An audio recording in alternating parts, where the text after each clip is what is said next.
the Board of Trustees for the Village of Dansville to order. Please stand and join me in the Pledge of Allegiance. Pledge allegiance to the flag of the United States of America and to the republic for which it stands, one nation, under God, indivisible, with liberty and justice for all. Thank you. Please be seated.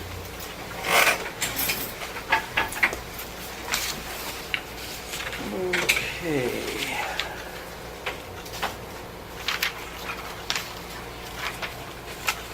We have a visitor this evening, Mrs. Conway. Doris, I'm going to give you the floor. You may speak. You can speak, Doris. I can speak? Yes. All right. Just quickly, I want to review the aluminum sign that the Legion had. They put that out 8/16. It's illuminating, very bright, okay? And I wondered why. They must have ordered that a couple of weeks before because it was boxed up on the side there. Why they would order that until they knew they could have a permit or a variant. Can you answer that? Yeah. They had an interior illuminated sign there before that they got a variance for, freestanding, less than 8 foot tall, actually 6 foot off the ground. That's what they had. They got a building permit to put the exact same thing, but 2 foot shorter back in, which they legally can do. They did get a building permit for it, then they ordered the sign, then they installed it.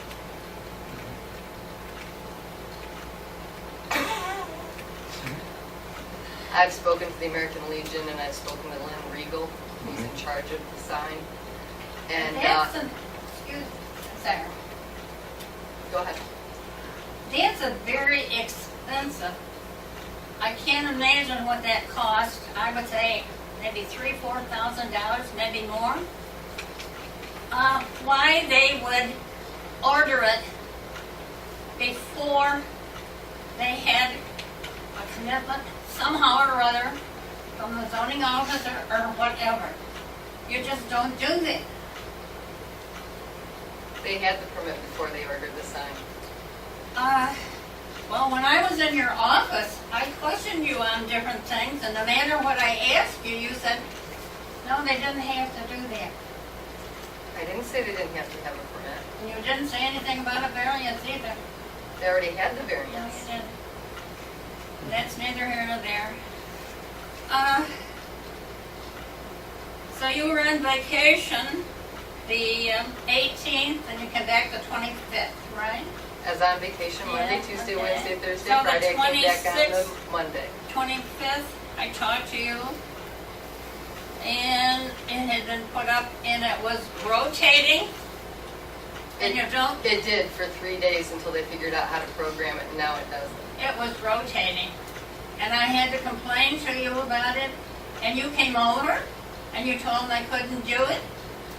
And the bright lights, they couldn't have that. It went to red. It was red, the whole thing. Yeah, and remember when I came back to you this last time we were talking, and I said to you, this was 9/8. I said it's red, not red there anymore. It's bright white. It's very bright. The letters now are white instead of red. They could have any color letter, yeah. Well, so I called the police 9/6 and made a complaint at 12 o'clock at night. Couldn't sleep because it's right directly in my kitchen window, in my bedroom window. Bright, the whole thing illuminated. And you could see it down the street and up the street. I could not sleep. And then they had it for a while where it rotated. And I guess Tammy told them they couldn't do that. Well then, now they have a big one that says, it's about like this, welcome, illuminated. And then about 15 minutes, it rotates and it says, welcome to the American Legion or whatever, post 87, that had 3 different things. So every 15 minutes that rotated.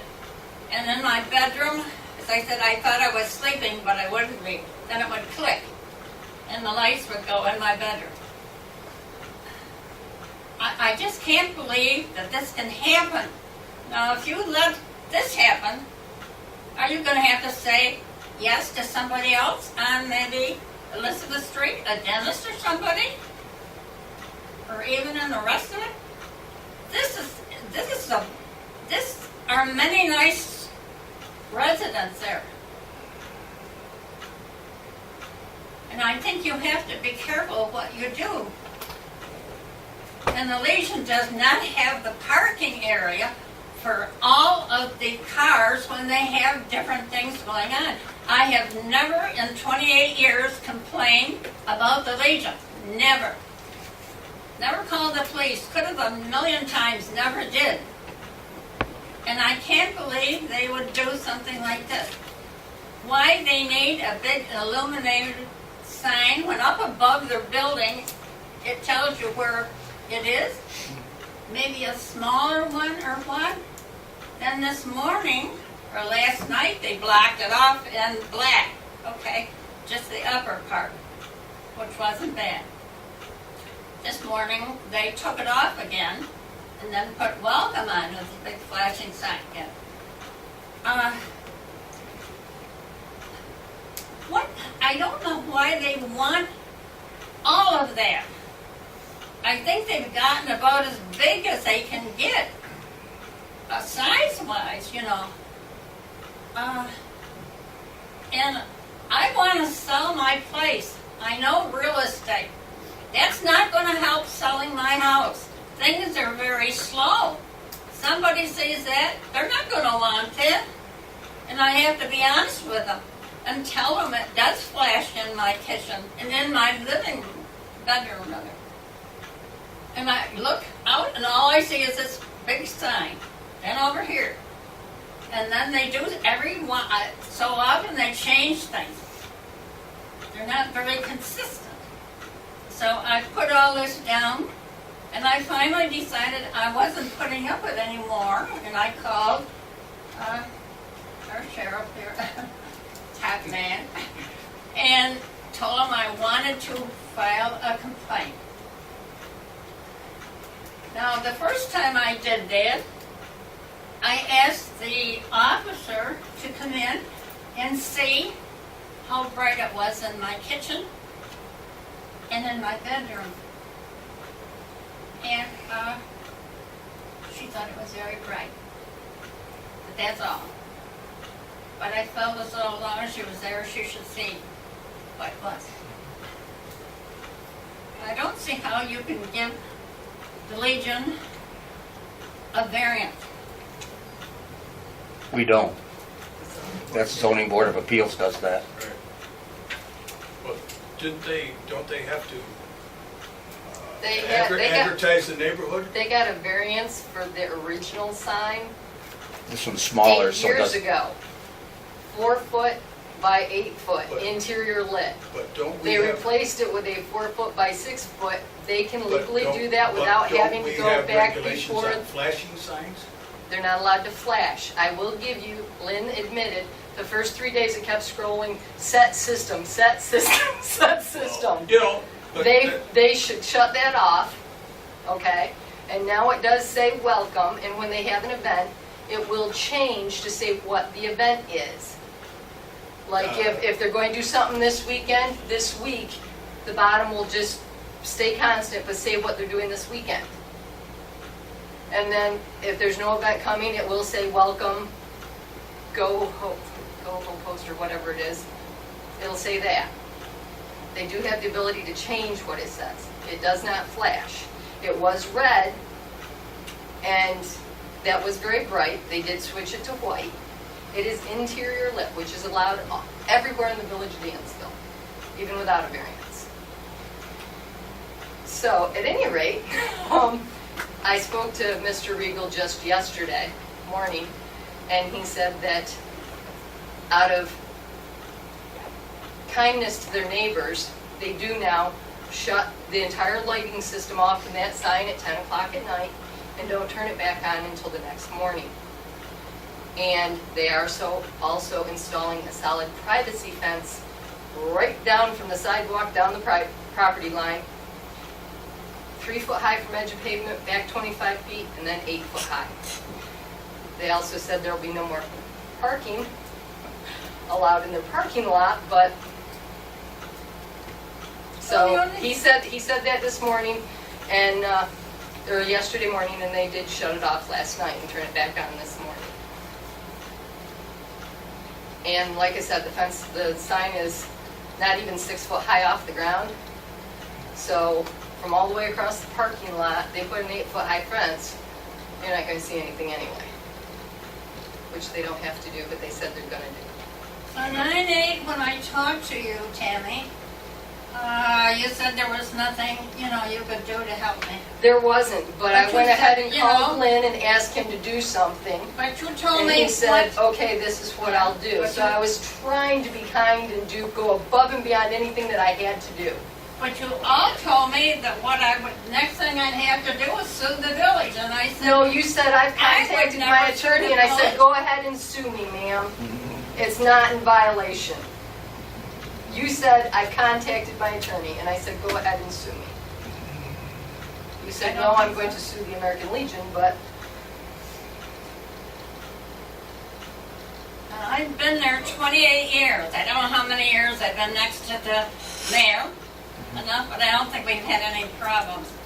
But how can you do this, and if somebody else decides on this street or on another street, I want one of those signs? They're humongous. And what's the value of it? They're going to put, what are they going to put on there and advertise, or what are they going to do? Once they get the variance, they can do anything they want to on that. Within code. Within code. Well, like Tammy said, the variance was granted some time ago on a less bright signage that wasn't an issue for you, and they were pretty much grandfathered as long as they stayed within the specifics of what was specified at that point, which they did. And Tammy went, like she said, above and beyond and spoke with them and what they could do about the issue that you're having, which I understand. But Doris, at any time did you speak with anybody from the Legion? you gotta speak up. Did you speak with anybody from the Legion about this issue? Pardon? Did you speak with anybody from the Legion about this issue? Did you try to work with the Legion? And what did they respond to you with? What did they say to you? Who did you speak with? I guess I'm not putting up what you're saying. Maybe you can help me out What here, are you Pat. saying? You're closer. Did you speak to anyone from the Legion themselves? I called Glenn and left a message, and he never called me back. And also the man that does the cleaning in the morning in the gray truck, I talked with him and told him I was not happy with this. He said, I'll get a hold of somebody and we'll take care of it. Nothing. I'm not going to get down on my knees and beg because I don't think it's right. I could not have put one on like that.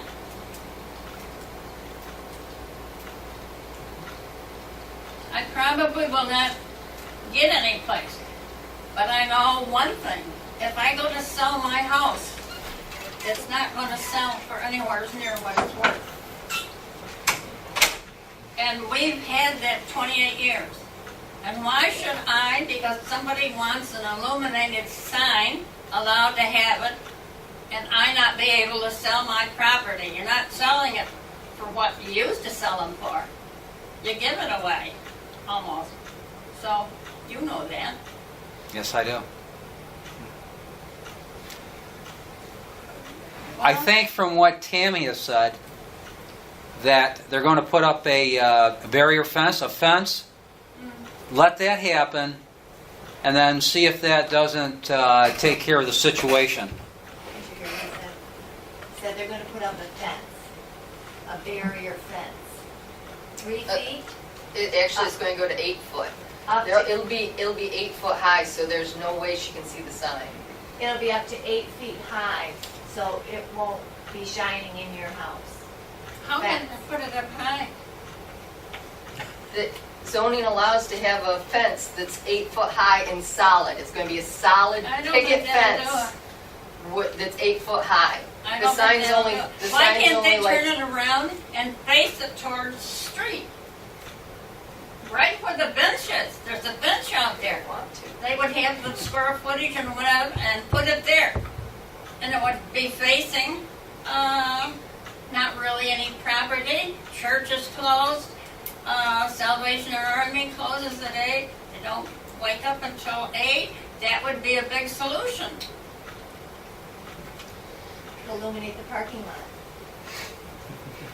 But I don't think I should have to have that. I could not believe Yeah. when it first came out. The first 3 days, it just kept turning with all this different junk on it. Period. Right. Till I complained to Tammy and she said take care of it. I'm not knocking Tammy, she's a good girl. Thank But you. we disagree on many things. Mhm. So I'm just going to leave. I've told you the way I feel. And I guess I'm going to be vindictive. When somebody blocks my driveway, when they have all these big things, I can't get out. So I have to have these 2 red things that I set here in front of a car, and the red's here so I can back out. Well, when I come back, they've been mowed, so I can't get in. They've been very good to me also, allowed me to park on their side. That's been that way for 28 years. And 1 or 2 tenants. Most of my tenants don't drive. And I've got a couple upstairs. And they were very nice about that. But I've also, when my people park and they plow and take all the snow back there and push in my fence, it's all buckled in, ready to fall down. I've tried to get them to fix it. I'll be damned if I'm going to fix it, and I'm not going to put a new one there. So that's all I'm going to say. And I love the Legion. I love the guys. They work very hard. My husband was a veteran. My brother was a veteran. All my uncles, aunts and like them were veterans. And I would not do anything to disrespect them. I'm going to go. Thank you for your patience. Thank you. Thank you. And Tammy, you are a good zoning officer. Thank you. They are putting up a fence. Okay. In your folders, you will find a letter from Kathy Young. It's in response to a letter I had sent back in April to Chris Collins. I've given her a copy.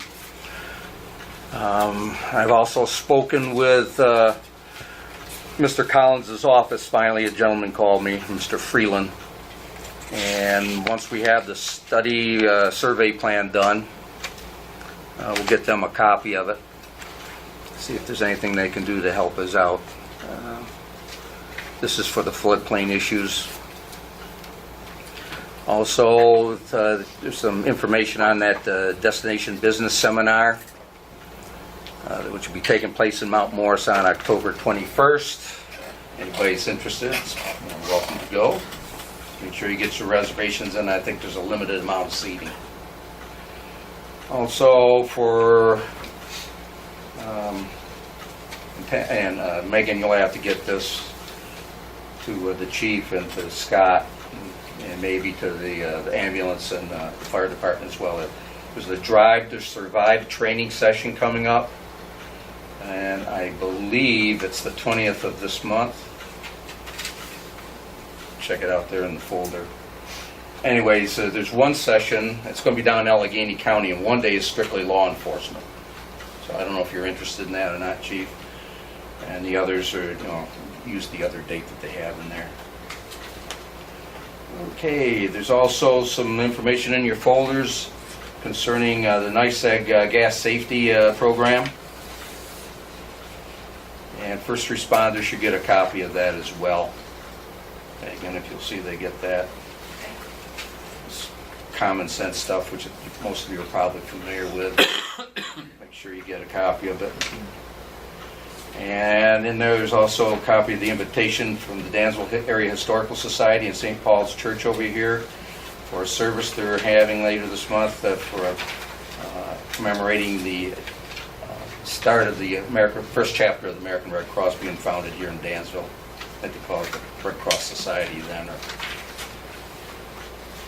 And also on Sunday, the 14th, this is coming Sunday, starting at 1 o'clock in the Star Theater, there will be a Presenting Dansville program, which is be an update for a couple of our representatives, Congressman Young, or I should say Congressman, Senator Young, and Assemblyman Noje will be here for that.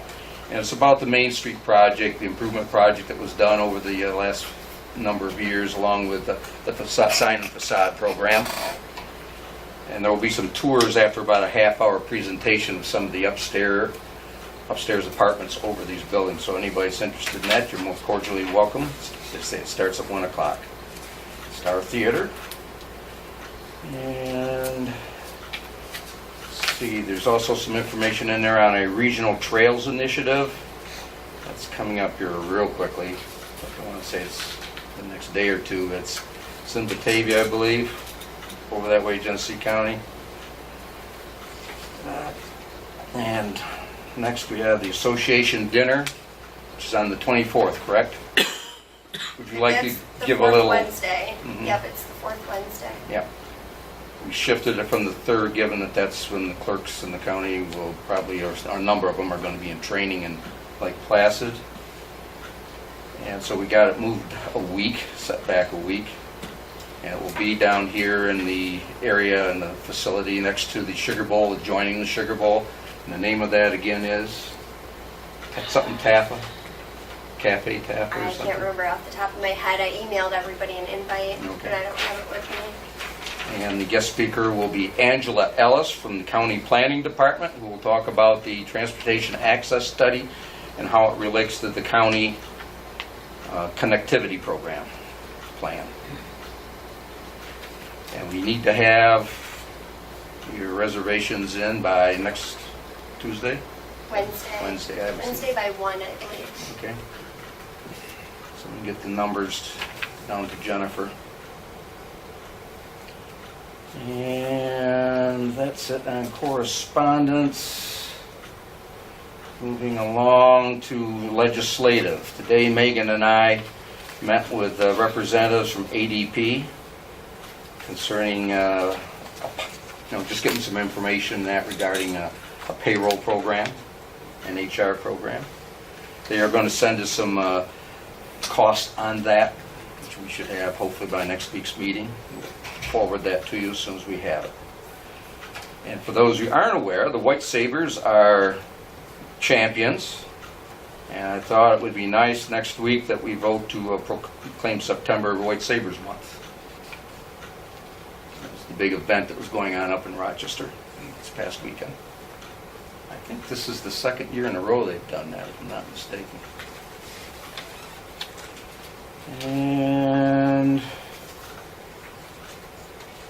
anybody had a chance to look at the strategic plan? Lots been going on the past week. If not, we can hold off on that. Any druthers? Okay, as far as legislative, that's all I have. Do you have anything, Megan? Okay. Public safety, Trustee LeVar. Tammy, anything on code? Besides signs. Yeah. Other than signs, illuminate signs. The old sign was illuminated too. I don't think this is bright and I don't think it flashed. I actually Well, have to- it didn't flash, no, and this doesn't flash. Oh, yes, But it they, does. No, it doesn't, it changes. It changes. And they're allowed to change the wording on it, as long as it isn't scrolling, you know? And the first 3 days, I'll give you, it was scrolling. It kept saying, reset system, reset system. I got pictures of it. But, like I said, Lynn, I talked to him yesterday morning, and by the way, he said that he has never received a phone message from Doris, because he would have called her back. I can't believe she didn't call. I mean, I really can't. I don't know, she's been in my office 4 times, Yeah. screaming at me. She screamed at me on the phone for 20 minutes one Well, day, so. I've had several phone calls from her, you know, and Well, she said she talked to one of the trustees, and one of the trustees was going to make him remove the sign, and I said, really, which trustee? She said, I can't say. no, No. it wasn't me. But yesterday morning, when I talked to Lynn about it, and I said, you know, Lynn, can you do anything to appease her? Install a fence. I said, for all the money you put in the renovation, you gotta have a little money left over to throw up a stockade fence. And he said, we will put up a fence. We will. He said, and to try to show that we are a courteous neighbor, we will shut it off at 10 o'clock at night and turn it back on in the morning, which they did last night for the first time. He said it yesterday morning, they did it last night. So, and they are going to put up a fence. You know, yeah, still this year, they will get that up. And they also said she just lost her 2 parking spots. But, Yeah, but you know, that's too bad, you know, that you have to deal with things like that. Like I said, when I come into town last Saturday night and I turned from Pine Street to Elizabeth Street, I could see the sign at the Legion from Pine Street. and here's the thing though. She goes, the dentist office behind Sunrise doesn't have it. No, they don't, but they could go to the zoning board of appeals and get a variance to put one in. No. Just because they haven't. She insisted that Elizabeth Street was historic district. It's not, Main Street is, and I tried to explain to her the difference. I even showed her the zoning map and stuff, but that didn't appease her, but. And it still is a residential street. But they have permission to do that sign, and so I cannot make them take it down. So instead I tried to play mediator, and so Lynn has stepped up and the Legion is trying to make peace with her. So, It really doesn't sound it like she's going to lose some parking places, well, you know. They won't do anything about it. Well, to make a statement like that, though, is pretty childish. you know, so, at any rate, you've got my report, I think, in your folders. Good call. I just got like 4 o'clock today. From the owners of Village Plaza, our former franchisee that owns Save a Little down here in Airport Plaza. Save a lot. Save a Lot, sorry. Spend a little, save a lot. Okay. Okay. Yeah, right. Bruce called me this afternoon and he said, okay, can I get your application online and how many sets of prints do you need? And I said, so we gotta go? He said, they said they will sign on Friday. He said, the minute they sign, I'm dropping the application and the building permit in the mail to you. And but like I said, the build out's still gonna take 120 days, so they will not be open until the first year. But they will be going in next to Tractor Supply, according to the owners of the plaza just this afternoon.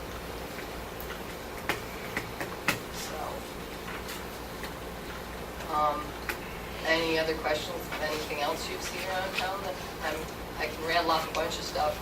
You know, CVS was supposed to get turned over from the contractor to CVS October 1st, but due to a long list of subcontractor problems, that's not going to happen now until November. It's supposed to get turned over November 1st, so they should be open before the end of November. Animal Hospital isn't going to get started until next week now, and Taco Bell was also supposed to start on Monday, but their construction crew, the company that buys these franchises, also has their own construction company. They just do it themselves. There's tied up on a microtel, and some other, they built little microtels too. They're tied up on that, so that's going to be another week before you start to see reconstruction back on that lot.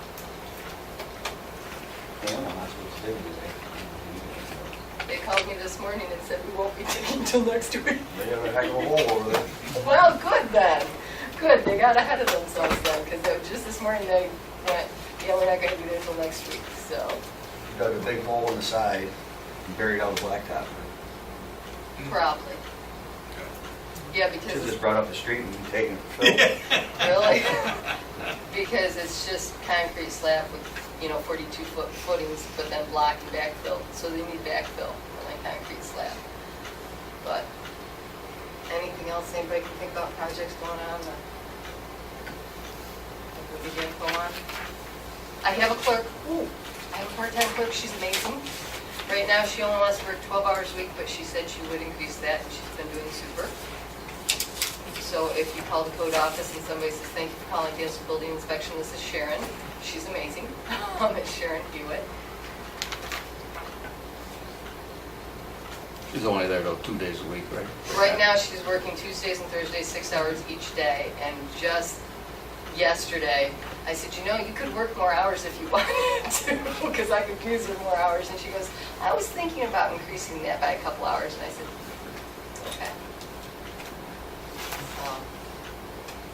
She can't work the same hours that tax assessors in the office, though, so you'll never see her there like on Wednesday afternoons. You got something, Dick? New software. The tax assessor got me the report, printed it out. I emailed it to the company, and they said they're... Actually, I got an email back on Monday saying they're just finishing up, putting all of our information into it, and I will be being contacted by the person that's going to come out and install it and train me. Well, actually not install it, it's out in some cloud someplace. Show me how to pull it in Yep. and use it. Good. Yep. So, moving along in that That's now. progress. That's That's good. That's huge progress, that's huge progress. So, anything else? Dairy Queen, did we do anything with Dairy Queen? Dairy Queen was in for, supposed to be, well, we were applying for it in the town. A property owner was applying for it in the town. And apparently his application got waylaid. That's the old Jimmy Meter site. Now owned by Bill Denosha. He was applying for it with a partner. The partner ran into some financial troubles, so they had to wait. Okay. I was asked about that. But, okay. That's on hold right now, but they're still shooting for it. Now that there are shut-offs, when there is a shut-off at a home, what is your role in that? Nothing if it's owner-occupied. Owner-occupied houses, you're allowed to go without water, heat, electric, or anything else. We call it the Amish law. But if it's a rental, which I got the shut-off list a couple days ago from Karen and went, okay, what's rental, what's rental, what's rental? I can't contact the property owner and give them a heads up. Hey, you're ultimately responsible, get the bill paid, whatever. And been having so-so luck. I think I've only convinced 2 property owners to pay the bill. I think I got 3 right now outstanding that are on the shut-off list. I don't know, Karen didn't tell me if they've been shut off yet or not. Yeah, I wouldn't know. When Matt does it, he calls me, but if Matt doesn't do it, I don't Rick and know. Bobby have been doing it. I don't know until Karen tells me that it's official, it's shut off. So it might be that the person renting pays the water bill, but it might be that the property owner pays the water bill. But what happens when it's turned off and the person renting? They're supposed to be out within 24 hours to get the water back on, and code reads the property owner is always ultimately responsible. So you have some that's already happened to? Well, we had one, and the tenant actually stayed there, and it's one of my top 5 bad property owners, and he did nothing about it he went without water for a month and a half, 2 months. Well, he put his own up. Yeah, well, that's what we found out, they did. So he really didn't go without water? Yeah, he kept hooking his own up until finally, enough pressure got put on the property owner that the property owner did evict the tenant, and then ultimately came in and paid the water bill too, from what I understand. Yeah, So the property owner is 24 responsible, hours so the is property enough. owner needs to evict the tenant. The property owner is responsible. The property owner has to and if take they legal don't- action to evict. And if they don't, like went on for a month and a half, is there any? We can disconnect them. We disconnect them, but, I mean, we don't take police in and bodily remove them. I told one person we would, and then he came in and paid his bill, but really we don't. You can't So drag it's them out of really there. doesn't have any teeth. Right now, no. We can't, the state doesn't allow us to go in and bodily drag them out. Right, right. At that point, it's really not our responsibility, it's the responsibility of the property Of the owner. property owner. So, we could cite the property owner and take him into court before Judge Worth, then he would, or Judge Weidman, then they would have to pay the back water bill and any fines that either judge chose to fine the property owner with.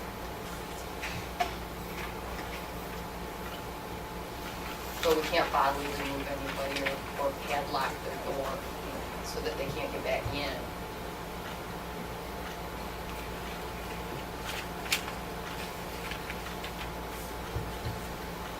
Thank you, Tammy. You're welcome. Are you representing? I'm representing the chief. He's actually running the meeting right now, so. Okay. He did Yep, we send do have- Megan a report late. Go early. Early. Early. So. Andy wasn't called to tell me. it- Nothing to tell you, but his report, we'll see what you get next month. He's going away for 3 weeks, so. So we'll see. But his report here just breaks out the costs for the month of August and costs different by the different categories. Mutual aid that we actually gave 3 mutual aids. Didn't receive any. List the average response time in 2004 for the month by month. Again, that's from the time we get paged out until the time we go on location of the incident. Page 3 actually has the total calls by district last year compared to this year to date. And then the fire responses to EMS related costs. Got those totaled up here.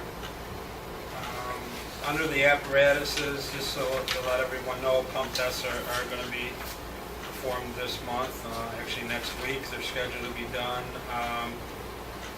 And that'll be done on 514, 6, and 8. We were thinking about bypassing 515 CNOs. That's hopefully something eventually quickly be going out of service. So those tents are really having the pump test done on that. It did pass last year. The aerial truck, we did have, it says tested, but it was actually serviced, it wasn't tested. Churchville did test it in May, so it did pass its pump test, or its aerial testing, weather testing, so you'll be seeing a pretty good, I think it's about a $2,000 invoice for the service on that truck, so just to service that ladder every year, you have to have it done. And just, he did meet today with the ISO inspector. He said everything did go well, and he'll be getting hold of Amy and Scott with any follow-ups that he needs to with them and stuff. So I believe he said his report will be done in 3 to 4 weeks and submitted, and then from there it could take up to 4 to 6 months before we actually get the ISO rating. So the report issue says it's out of his hand at that moment, once he submits it. So Greg, do many fire departments receive ISO rating? the whole county is this year. Every fire department in the county is having an ISO inspection. We haven't had one since 1996. Okay. We were supposed to have one when Wayne Stanley was chief, but he asked for an exemption or an extension, and they never came back. So we actually have right now. Currently, I believe we have the lowest or the best rating you could as a volunteer organization. So it stays that way. Yeah. So That affects insurance rates, So doesn't it? yeah, there's no need to really call them in to have one done, so, but He did say, though, that they are changing a little bit, that they are more than willing to come in and do a review whenever we wanted to, but I think he told Chamber it'll be every 4 years that we do it now, so we'll see. We do have to get when the pump tests are done this year, we do have to get them those tests so that they have them on record, so. The new committee, again, we went out to Churchville, did our final inspection, had a bunch of stuff on our list that they needed to fix before the truck we felt was ready, and actually met the bid, the spec and the bid. So they're working on that right now, so we'll probably have more information next week as to when it's going to actually be delivered. Then it goes to Niagara Falls, to Empire, and they have a little bit of work to do on it there, put some of the stuff on it. They actually don't do it at the factory because they have to drive it out, so some of the stuff they wait till it gets out here is easier to do here, so hopefully, like I said, we'll get that next week. A firm date when it's going to be delivered. Fire prevention, this is just to bring up, usually the village does, the mayor does a proclamation, I actually have it right here. Yeah, we already got a copy. You got a copy? Yeah, everybody should have one in there. Okay. The proclamation. We'll vote on that next week. Just asking to have that done, and just some of the stuff that we actually have going on with the fire prevention. We've actually met, I've actually met myself with the village, or the schools, and we're finalizing our schedule for our programs there, so. And everything else is on here. Oh, just the grants, we did lose we got rejected for the replacement of a new truck. The equipment one's still out there. They're still awarding that. And then Chamber did put in for a forestry grant to submit it. It's a matching one, 50/50, but he put in for $2,000, so we paid $1,000 for equipment. They pay $1,000, so he was successful, got it last time, so it's just a little extra. So. That's all I have. I have a couple questions. I Okay. applaud you for pursuing grants. That's great. Did they give you a reason why they rejected the apparatus? They're very vague when they do it. Actually, for a truck, the truck grant is the hardest one to get. It's very difficult. I can actually show you the letter, but it specifies the rules and stuff, what they're looking for. The only thing we can ever come up with is the age of our newest truck. Our newest pumper is only like 7 years old, and that's the only thing we feel that they can really get it on, because we put in for the replacement of 515, knowing that we already got a truck coming to replace it, and it's an open cab. There's a lot of safety issues. It should be taken out of service according to their rules. We can't understand why we keep losing those grants. We've never been able to get a grant on a vehicle. And the only thing we can come up with is that maybe the 514, which is the newest truck we have, is just so new that they feel there's other people that need it more. So I don't know. They really never come out and say. Kind of vague. They're real vague. They just say you didn't meet the criteria. And that's pretty much that. And thank you for doing that. That's great. They'll be coming out again for 2014. Again, we'll be applying for them. So.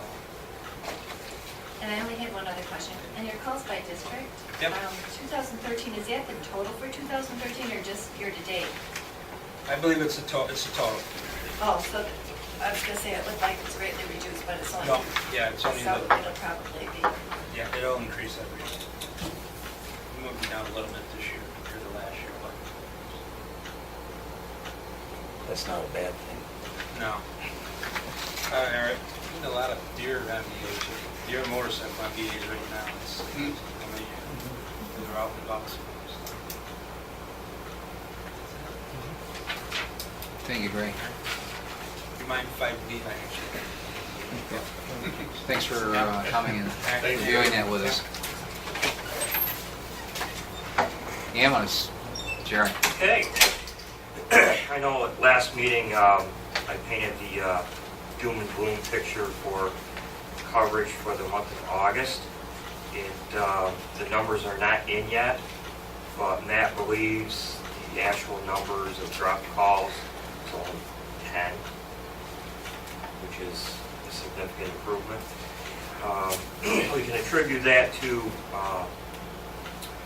doing almost daily text messages on our rip and run system for every single opening that there was in the schedule.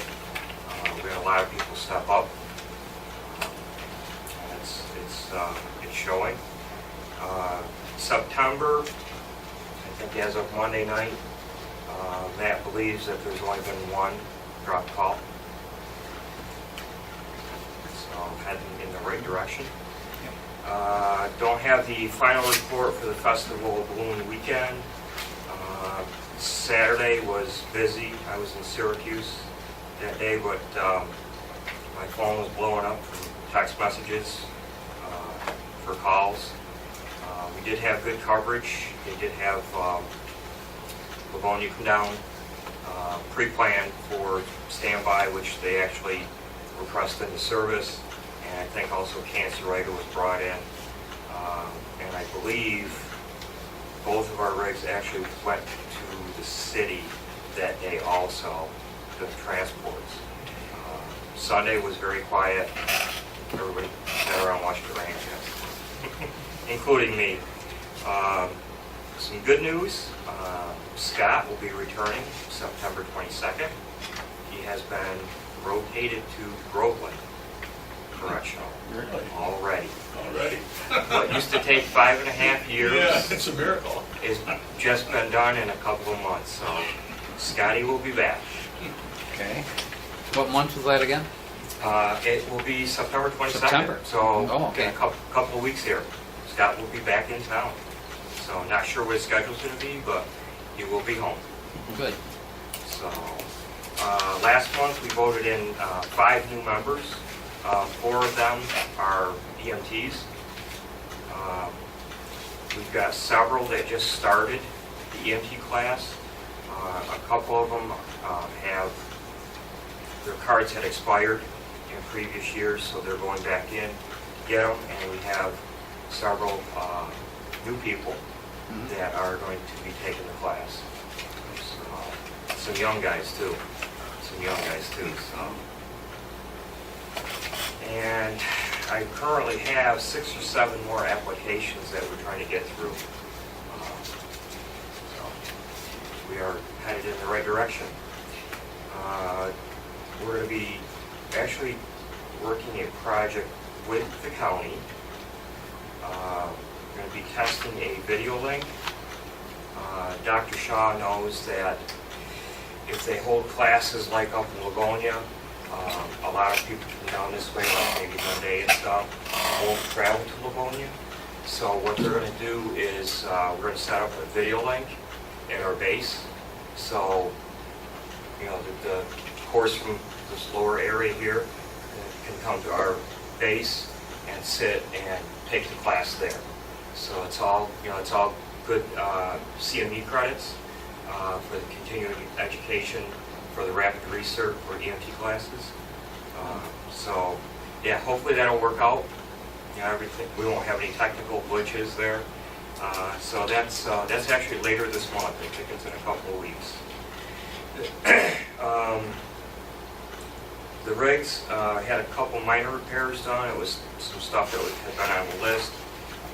Finally got the stuff done, and Bill Latier did the 6-month checkup on both rigs. Every 6 months, Bill Latier comes down and he goes through the rigs, checks the lights, greases the hinges, everything like that. It's all part of what AEV offers as a service when you buy one of their vehicles. So that was just done. Nothing really major found. We've had a change in officers. Our captain, Henry Marlowe, has stepped down for medical reasons. Matt Snyder has been appointed as captain, and he will continue that up until elections in December, at which time I believe Matt is running for the position. So basically getting a head start on it. So he's in trying to get everything reorganized and make sure everything's up to snuff in the files. The elections will be in December. We'll be forming a nominating committee this month, next week, actually. So there'll be some changes. So, incentive program is going forward. It was brought to the Corps, citing potential issues and stuff like that. There was a motion made on the floor, seconded, and all were in favor of moving forward with it, knowing the potential issues.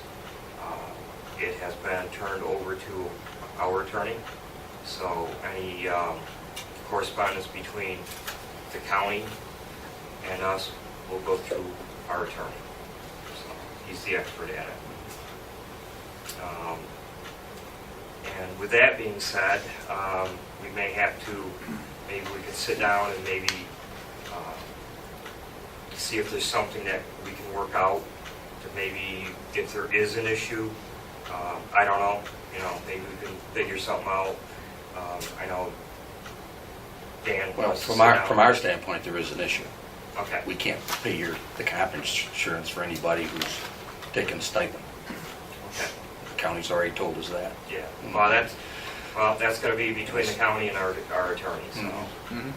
So I'm just saying that Yeah. as far as we're concerned, we're not paying, so they're not covered. Right. So, okay. Now, if they're volunteers, they're covered. Yeah. Okay. So, if you've got something to that effect, if you could give me that letter. They send you an email or something, Megan. I just talked to David Morris on Okay. on the Yeah, if telephone. you've got anything that you could forward to me, I'll get it to our attorney, and that's in his ballpark. So, we did sit down with Fremont to do the coverage change. I will try to get a map for you guys for next week to show you what the changes are. Right now, it's at the Stugan level, having stuff, the actual changes done in their system, and then once they are done, that information will be forwarded to the county, Livingston County 911 Center, and then those changes will be completed in the CAD system down here, and that change will be completed. Let you know when that takes place. So, but I'll try to get you the map for next week. And one more thing, heard rumor that Perkinsville may be approaching you about ambulance coverage for them. Apparently, I've heard rumor there's issues between Wayland and Perkinsville. So I don't know how that works, but yeah, they haven't approached me yet. yeah. So well, I just heard Monday night that might be happening. Okay, I don't remember if it's from the town board or from their portion of the fire district. I was gonna say that are they a part of the fire district? Yeah, it's a joint fire district.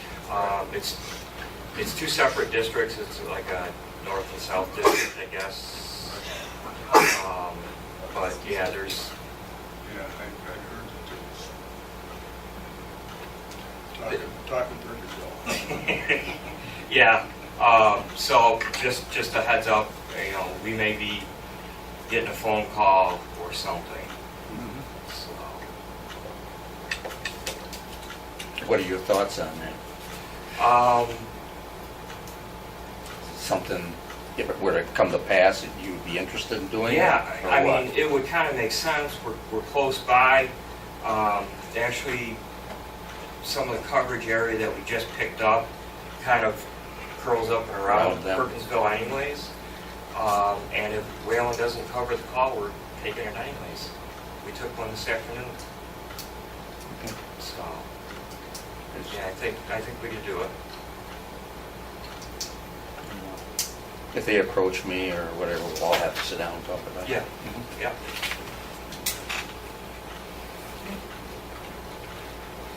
That's all I have. Anybody else, any questions for Jerry?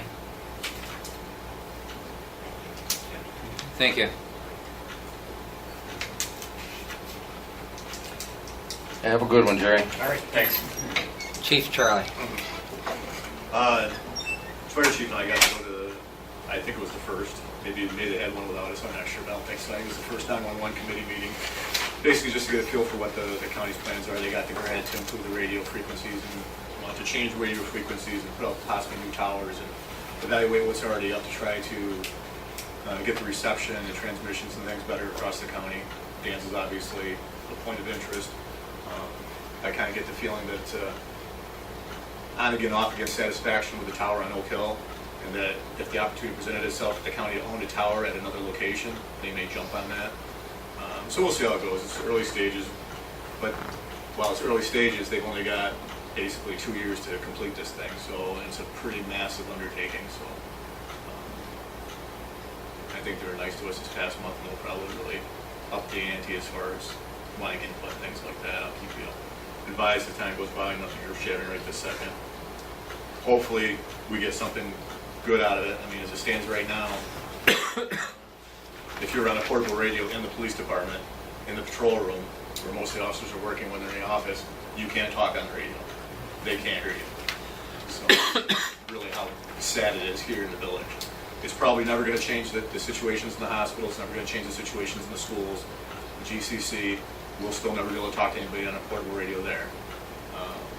But there are more simple buildings and simple locations here in the village that the transmissions are terrible, and it should correct that. There was some talk that there would be portable radio money available to replace portables as time went by from that grant. That's probably not likely. So as time goes by, the portable radio replacement that we've been kind of holding off to wait to see what's happening is probably still going to be our responsibility. The portables we have right now, we bought 10, 11, 12 years ago. We bought 2 each year for 3 years to have 6 portables, which is pretty earth-shattering that they've lasted better than a decade. Sometimes when you issue a piece of equipment to a person, you find it gets far better taken care of than if it's just a company jackpot. General mix. Yeah, general mix, you know, when people issued it to them. Yeah. And what we did at that time too, when we issued the radios to the officers is, you know, simple things that cost like microphones and knobs and things like that. They agreed to make those repairs right out of their uniform. So it was a win-win for everybody. So we'll see where that all goes in time. Still waiting to get I still want to borrow the radar thing to put on Knox Street just to count cars and see if the speed issues are really issues at all or just Perception. perceptions, you know. And I hope that might take a little bit of the edge off some other conversations that they're having over there. I spoke with the girl that was mentioned about this handles nuisance animals. We had a conversation about a baby rabbit that some young girls found. So she's going to give me some information. I haven't seen it yet, but I'll get back to her and see where that's from. That was Jennifer Howard. Is that who it was? I can't remember the name now at all. I got it written down here someplace. The guys finished up on the Labor Day grant, and you know, they got 40-some tickets out of it. There's a DWI intended grant. They got 1 drunk driver out of it, which is pretty good considering the fact that statistically these grants don't produce the desired effect. You know, if you have a grant for speeders, you get stop signs. If you got a grant for stop signs, you get speeders. I don't know why it is. So the drunk driving grant usually doesn't produce drunks, so the fact that we got one is pretty earth-shattering because I don't think anybody else in the county got one at the same time. And then, you know, the other aggressive driving that they take along the way. So that worked out well as far, and also it provides an opportunity to do some proactive patrol. They have guys that are just designated to be out there doing traffic, and needless to say, when they're out there doing traffic, they're being seen around the community, in front of the plazas and around the parks and other places that are important to be around that they just don't have the time on their regular shifts. They'll also be finishing up a aggressive driving grant as well by the end of September. I'm not sure where that lies right now, how many hours they've got left, or how successful it has or hasn't been when we're at till the end of September. Waiting for the state to contact us on the study. It's not really hurting my feelings that they haven't called yet. We're treading water downstairs. August was busy for us. 400 some calls, and on top of that, you know, it's a summer month. People want time off. I know there was at least 4 weeks of vacation. I don't think there might have been a half dozen days the entire month that everybody that was scheduled to be at work was at work. every other day of the month, somebody else above and beyond days off was off. So the guy, but you know, the good note of that is the guys got their time off, the other guys covered, they covered their calls, but it's busy and we're all trying to play catch up. Along that same line, trying to do some housekeeping things here, hopefully in the next month. Just trying to get a department meeting scheduled when everybody can be here at a reasonable time of day that you're not waking people up. Trying to get our firearms training in before the end of October, and some property room maintenance, which is a pretty big undertaking to bring that up to snuff every so many months or a year sometimes. So there's some housekeeping things there to get done that are all time-consuming issues and hard to schedule and get done, but that's some of the things we're hoping to do this month.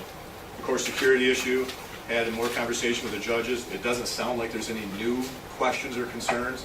They're just looking for some movement on, really what it comes down to is they just want movement on the metal detector. We were going to get together and talk to them. Is that what you asked me to do? You did, didn't you? Once I got back, Yeah, yeah. you got back. We were going to do that, Okay, yeah. I wasn't mixing it up with something else. No, Okay. no, All right, we were going to do that. So, what I want to do is, I want to talk to Tim and Danny Mayes, just to make them aware of the fact that what we really need to do, and just make sure they're, see any issues with it, is to run that metal detector, it needs to be ran in the hall.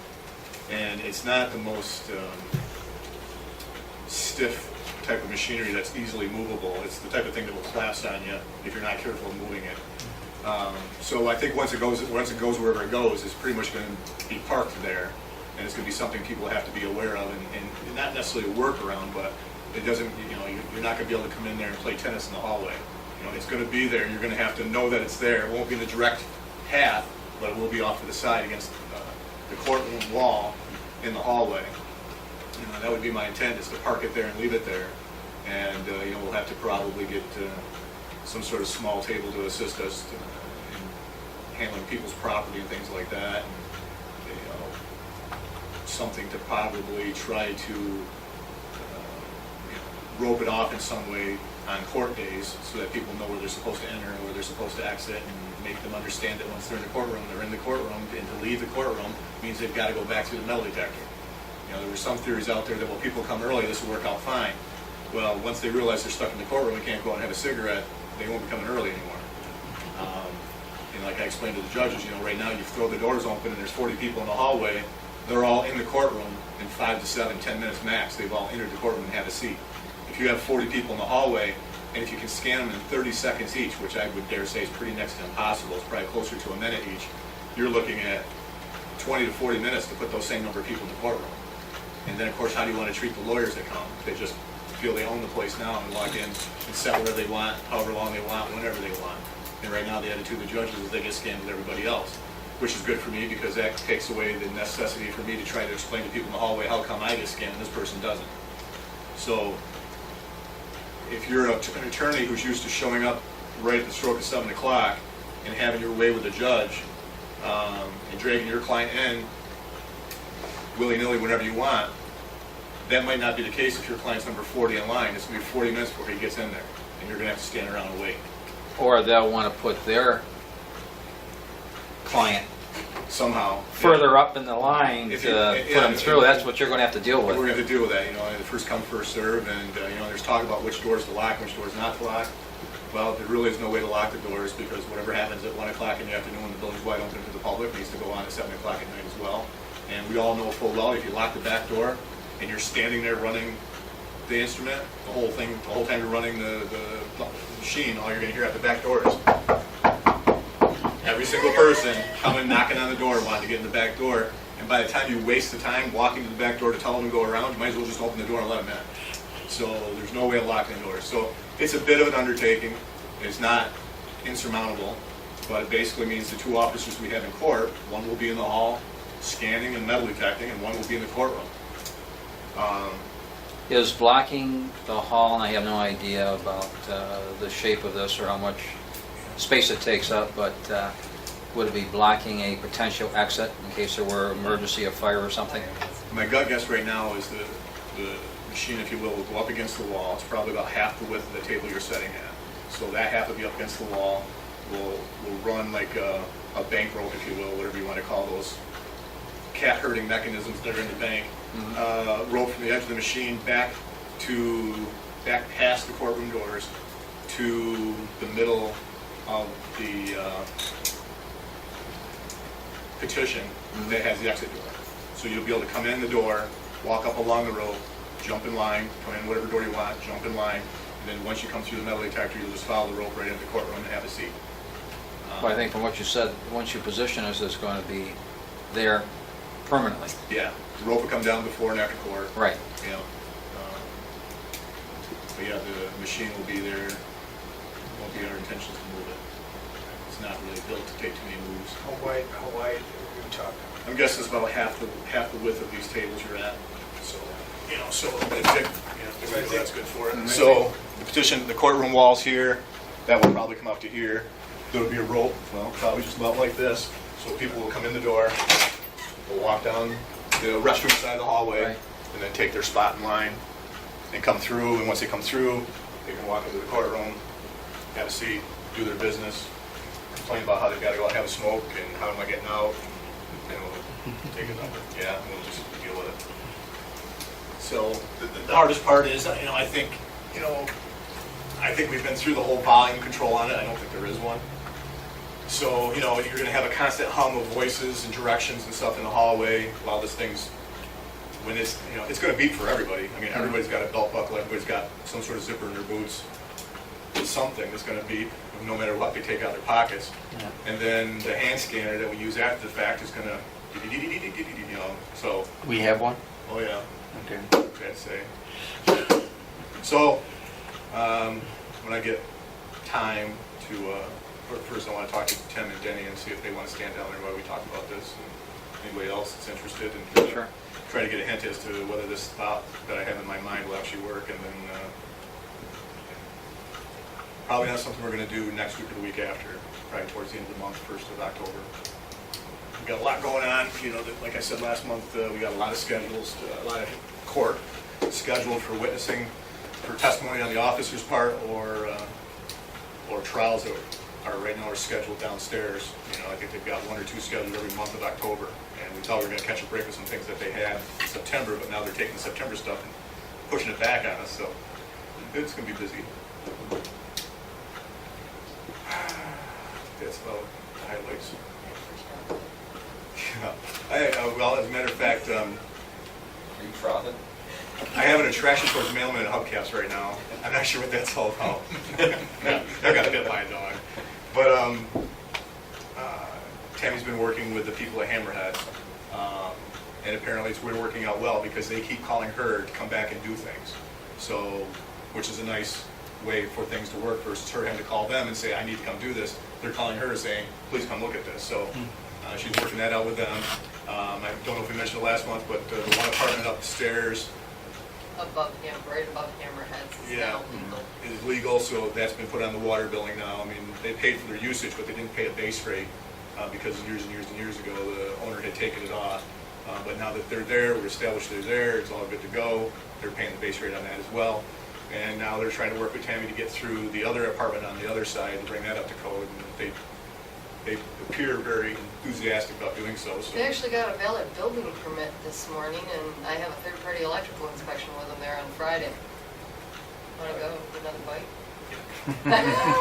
So, going from a place that had a variety of code violations, had obvious drug sale issues going on, and no cooperation by the person who should be cooperative, the middleman in it has turned that tide, got rid of the undesirable individuals, encouraged us to do whatever we can, want to do, and can do legally on the drug issues that really right now should be non-existent in those apartments because the clientele has changed and has worked with Tammy to bring it up to code. So it's you know, never perfect, but it's a significant turnaround. What about maximum time? I was told that you were told the other way you're going to get in there with the warrant. Thank you, Just- will only let me in without a search warrant. I don't want to forget. I know I'll forget this. And we took $840 worth of drug dealers' money, and we were allowed to keep it. So at some point, we will put that through the books when I ever get to that point, each room. And it has to be used for law enforcement purposes, but every now and then that's a nice addition. Sorry. It's okay, Secretary. John Hughes, next one. So, what's this? So nothing's been going on right now because you guys gotta say, okay, and incur a very, very, very large attorney's bill to get me into Wong's Kitchen. Wong's Kitchen's the only one that's not letting me in. The one right next to it is Pizza King. I have a fire inspection there tomorrow morning.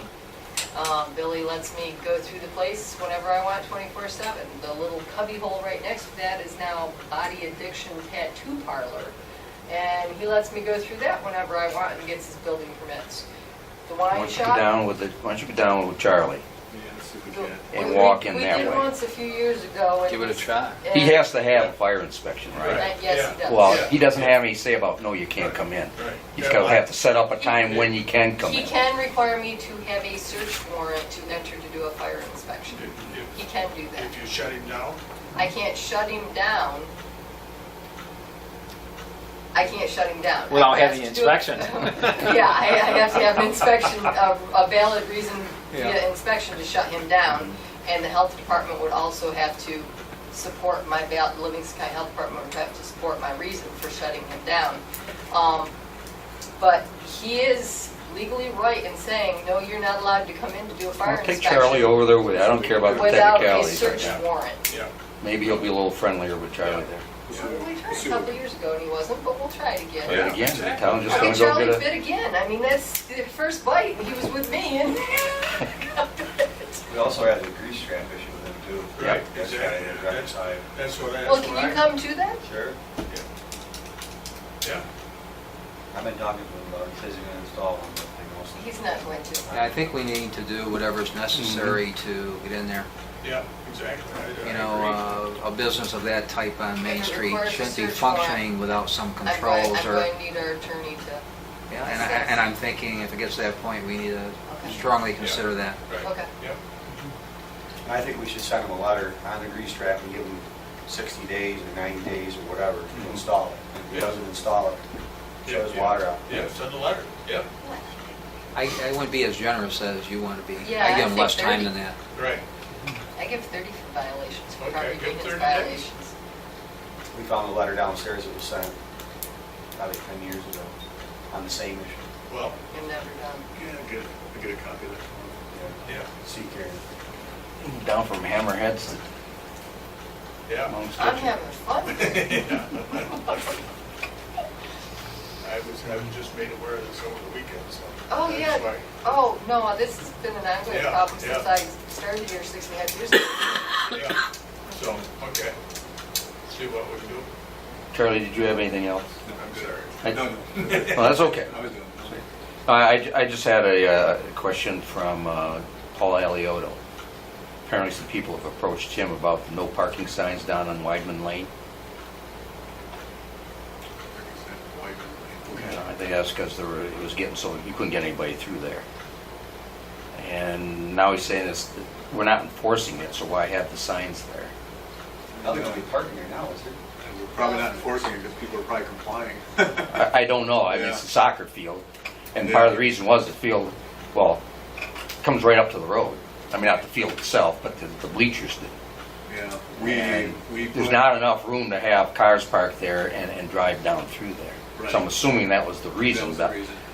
Yeah. But no, you're saying, well, why do we have those signs there if we're not enforcing it? Well, and it may be that we don't need to enforce it because nobody's violating the law. Right, they're complying, yeah, they're parking on one side of the street. You know, I know the guys went over, if I would say it was a month ago, it could have been 2 months ago, lose track of time, but I know they called one night and said, hey, has anything changed with Weidman Lane? Because you never know down there what's going on from one year to the next. So it's like, nope, and they're like, okay, because they're parked on both sides of the streets. And I said, well, just go down and throw the courtesy tickets in, on the wrong side, bump, bump, bump. I haven't heard anything more about it, so I'm assuming it must have fixed itself. It just says, hey, Pete, some elderly folks are asking about these no parking signs in Weidman Lane. The rule is not enforced, so why don't we take them down? It doesn't say that they're violating or not violating, just not enforcing it. Yeah, no. I get the impression there are people parking there. Yeah, they have parked there for soccer games. Mhm. And my impression is, other than the one evening, they've been parking the correct way, because I haven't heard anything more about it. just the one side? Yeah, we have no parking on one side, Okay. so that, because you just couldn't fit an ambulance or a fire truck down through there otherwise. Mhm. So the signs need to stay, and, yeah, they're definitely not in a position to remove them, Okay, I'll send an email to them tomorrow. even though it's only during that time of year, but Mhm. I mean, they've always parked up at Babcock Park and stuff like that if they needed to. yeah, Or over there on Mark's Field. a little the first bit. time we remove them, that'll be when a soccer player breaks their leg and the ambulance can't get there, and be like, how come there's no signs there?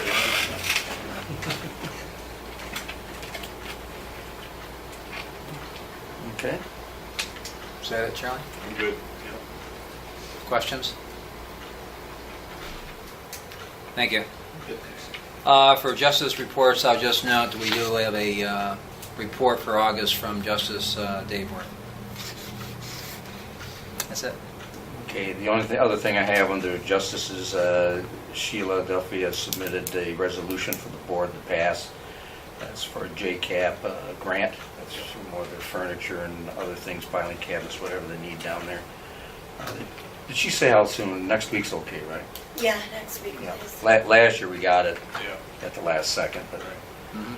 we got enough time this week for this year. So you should have a copy of that in your folders.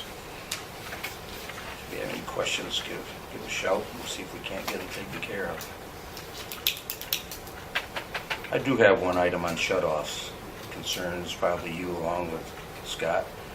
My understanding is we have somebody up on Highland Avenue who got the smart idea that once he figured out where the shut-off valve is, he'd park his car over it, so we couldn't get to it. Perfect move. Yeah. I'm sure it's just pure coincidence he did that. But I need to know whether or not, well, we should check to see, first of all, is the valve on our right-of-way? Well, I shouldn't say that. I would presume it is on the right way. But Check, because if it is, and he doesn't move it after giving a substantial, enough warning, and I'd say we tow it off and hit him with a charge for towing. Not us tow it off. Hire somebody to tow it off. We can't leave it there 24/7. I don't know what the parking is up there.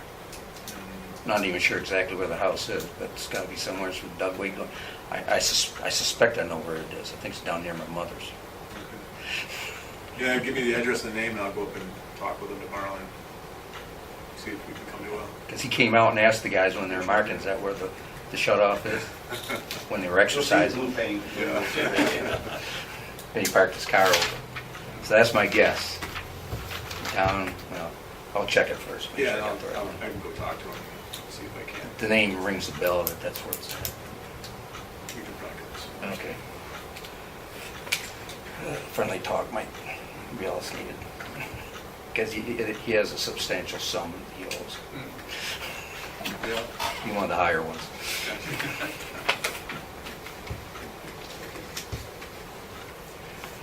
So he's fully aware of it. Be my guess. That's why a car's parked here, huh? Pure coincidence, Dick. Yeah. Okay, that's all I have, sorry. Okay. Okay, budget, finance, and audit. Everybody get a copy of the report yet, or we're gonna have to? No, I'll email them to you. Okay, Brian was here today working on those. Yeah, he closed the month, I didn't have Bills are time. over there on the desk. I'm guessing that Scott has a few more. Yeah. Scott and I both have a few more that I Okay. need to put in tomorrow. Okay. In your folder also, there's an updated list of the tax levy shortfall that will, well, we hope it goes down a little farther, but when do you have to submit that to county? Is it October? The beginning of the second week in October, probably, yeah, by the time all my mail comes in, I got September. $162,313.82 plus penalties. Well, that's not too bad, I guess. I don't know, what was it last year? Don't remember. Look up. I said I would, but I haven't had a chance to do that yet. On top of your head. Okay, you What's also that? have in there a copy of the insurance stewardship program that, I should say, it's just sort of a information update on our insurance and getting ready for the next insurance period, which is the first of the year. And they'll be hitting us probably in October with the rates and everything. Will go up, I think will still be, they were predicting, I think it'll still be below what we went down. I think we went down 14% and it'll go up 12, something like that. Nothing's easy. But that's there for your information, take a look at it. It's provided by Brown & Brown. Megan and I sat down with them, with Brian Hart and Joanne Camarelli a couple of weeks ago on that. Also, we need to make a decision here soon, probably by next week, on the audit for 2013-14. Dale Group, we budgeted $12,000. That's what they've given us as an estimate for the cost, but that does not include the court. So we need to decide if we want to do the court or if we just want to do it in-house. I can check with Sheila maybe after the meeting if she's still down there. See if what she's got available. It's really, by now, that should be pretty well, just a checkbook against the fines and everything. Once you learn how to read it, we'll take a look at it. You know, it's only 1 year this year. They want to hit us for $2,000. I think we don't need to spend that. Like I say, it's not in the budget for that particular audit. And let's see, what else we got? And last month, we put off voting on a couple pay increases, or what we were going to do with a couple of pay increases. And I might add that since then, Brian McElroy, our bookkeeper, has also asked if we would be so inclined to give him an increase.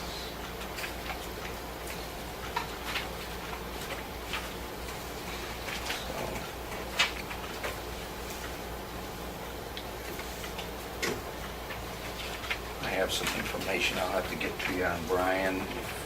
And again, it's, I know everybody has a different opinion on how that'll work mid-year. I should say mid-year, but well into the new year. No decisions expected this evening. Under Public Works then, Trustee Whitenack. Franklin Street's coming along. Franklin Street is done. Thank goodness. It's finished. Just finished it this evening. With the fire hydrants. Fire hydrant is done on down the street here. Okay. We only got one in today. We ran into some technical difficulties. You get Jimmy's done? Jimmy's is done. That's when we ran into some technical difficulties. Okay. The boys had a fire hydrant running on West Ave in Washington. To clean the line. Mm-hmm. Because I came up to the office, and when I went back down, I saw the pump was running and water is coming out pretty good clip. I'm like, uh-oh. So I get back, and there was a 12-inch storm drain runs down the side of West Ave right by the hydrant, and the whole bank caved in. The water was pouring out that, it's a clay tile, pouring out the side of the clay tile. And it was crystal clear water, and naturally the water main isn't very far from that. So I figured they broke the water main somehow, so that's what it looked like. And then Dougie said that the storm drain was full of water, so we looked and it was full of water. So what happened down in Washington, that hydrant running into the storm backfed all the way up through there and filled that pipe full. And it must be just the volume, it's plugged. Again, here's another street that's plugged. So I don't know, I asked a couple of neighbors, they said when it's a real heavy rain, it does plug up. I've never noticed it driving down West Ave, any ponding or anything. You, Dick, noticed it? So, it's just kind of ironic, we just get off Franklin Street, the major issue, now I have one down here. But I guess I'd rather have it be the storm than a broken water main. This is on the corner of Washington, Fire Department. There's a last spot where I think they Exercising that valve, maybe? and it's still wet. Yeah, it'll heal itself. Okay, just. There's a lot of, Yeah, on Franklin Street, there is one spot, it's where we have that issue with the water line that goes out to Battle. You'll see if anybody drives by, there's a chunk of sidewalk left out. We're gonna replace that hydrant and then do a water tap for the house in the back, but we couldn't shut the street off, so we couldn't do that. So it's a valve replacement there, so we can shut down Franklin to finish that little project. But right now, I gotta get CBS done. He told me it was October 13th that was their date, so they're gonna start moving things in, I don't know. But anyhow, They don't actually turn it over to CVS until 1st of November. well anyhow, it's not very far away. So, we're gonna start that tomorrow and get that taken care of, that water main over there. And that'll be all set. This is, I got this from Clem, bidding schedule, I think maybe you got a copy, Pete? Yeah, everyone should have a copy Oh, of there this. you It's on the go. Now folder. we got two. I was a little disappointed to see that, completion date 4/30 next year. That's not what I really wanted to see. I was down and talked to Rusty today, and he's still having quite a few issues with, actually both subs or primes, I guess, MW controls and Nico. He doesn't feel that we'll be anywhere near October, I believe, 8th to start up the belt press. And I feel, we're actually, 2 or 3 months now out, and there's a lot of things on the original plan he's way behind on. There's parts, Who's way MW behind? control, both of them. Oh, okay. I mean, I think it's. Scott wasn't able to make the last meeting, but it got to be, I wouldn't say heated, but Yeah. definitely a little tension in the air, particularly with Mark from MW Controls, because he kept saying that, well, he had to work on his schedules, not the general contractor's schedule. That's not the way it works. No, exactly. And I think it's time so somebody- he and Al Barber, the construction observer, were going at it. Rather tense. Well, What's our recourse on you can go for liquid damages because he's way behind on Yeah. this. The schedule is for the sludge drying facility to be up and running, which will be basically the whole plan at that point, other than the other Right, stuff. But doesn't matter. the actual stream will be up and finished by the middle of October. That's the schedule. And the biggest problem, though, is with MW Controls. I do have some change orders, though. I haven't had a chance to look at them in any great detail. All of you should have copies of them as well. That'll be something we'll take a look at. I gotta call Bill and just see how that's gonna impact the schedule, if anything. I did get up tonight and talk to Linda Vander. Mm-hmm. She is no problem. She'll give us a easement. Mhm. So I say we take her up on that, get that. It is a huge mess behind her, with trees growing up and things. Mm-hmm. Somebody get a hold of Andy Starr, and then you guys will have to approve, because they'd be working on private property, but I think the village should go through there and clean that. It's a mess, a large mess, by the creek. Right. Both You need sides. easement on Andy's property. That's what I'm gonna ask for, and, Okay. clear a stretch right up through there, and then, as long as I still live there, I'll keep it mowed. It's all in the village, so that's not a problem. What's that? It's all in the village, it's not a problem there. Well, it's too bad that the village gave up that one chunk of land, because Mhm. he hasn't mowed that in a long time. I understand, he doesn't have to, It makes him have to. but, I think when he took that, he had some pretty good intentions, He had intention of putting 2 more buildings there. but he could still mow I it. think he also talked about putting soccer fields in there, too. I'm gonna Yeah, talk to right, yeah. the I drone remember fellow that, there, yeah. Mhm. what's his name? Stuart. Stewart. I'll talk to Stewie, maybe we can get something done and get it going. Jerome. Yeah. So, we'll get that easement from her so we have it. And actually, that stretch up through there would be, there's a lot of room on both sides, so it'll be very easy to widen it. And I did talk to MRB, they do have Bruce's, probably 75–80% of Bruce's work. Mhm. They're working on it, so he thought by next month they ought to have some pretty good stuff for us. So, that's a plus. What else is there? Now, the light on Main Street fell over, we talked about that last week, there was one in front of, or I guess Jack's and Town Railroad Center. I agree with Charlie, I think they probably over time worked on it, got it loose, over in Kane, but tomorrow, it's a rain day, and Eddie thought maybe he had another head down there, and Barry's gonna look, maybe get that back up. Get that fixed. I'm still working on getting the trees on Main Street trimmed. Not having a whole lot of luck. I don't know what happened to John Sarver. I was hiding here. So it was actually his hired hand that I wanted to do it. I can't find him, so might have to come up with Plan B with that. Wasn't John We sick? don't have it. Wasn't John sick? John said. He's sick, but Yeah. he might. I don't know. I just haven't been able to. He's going through a bad spell right now. He has cancer and he has good times and then really bad times. I hear it's really bad.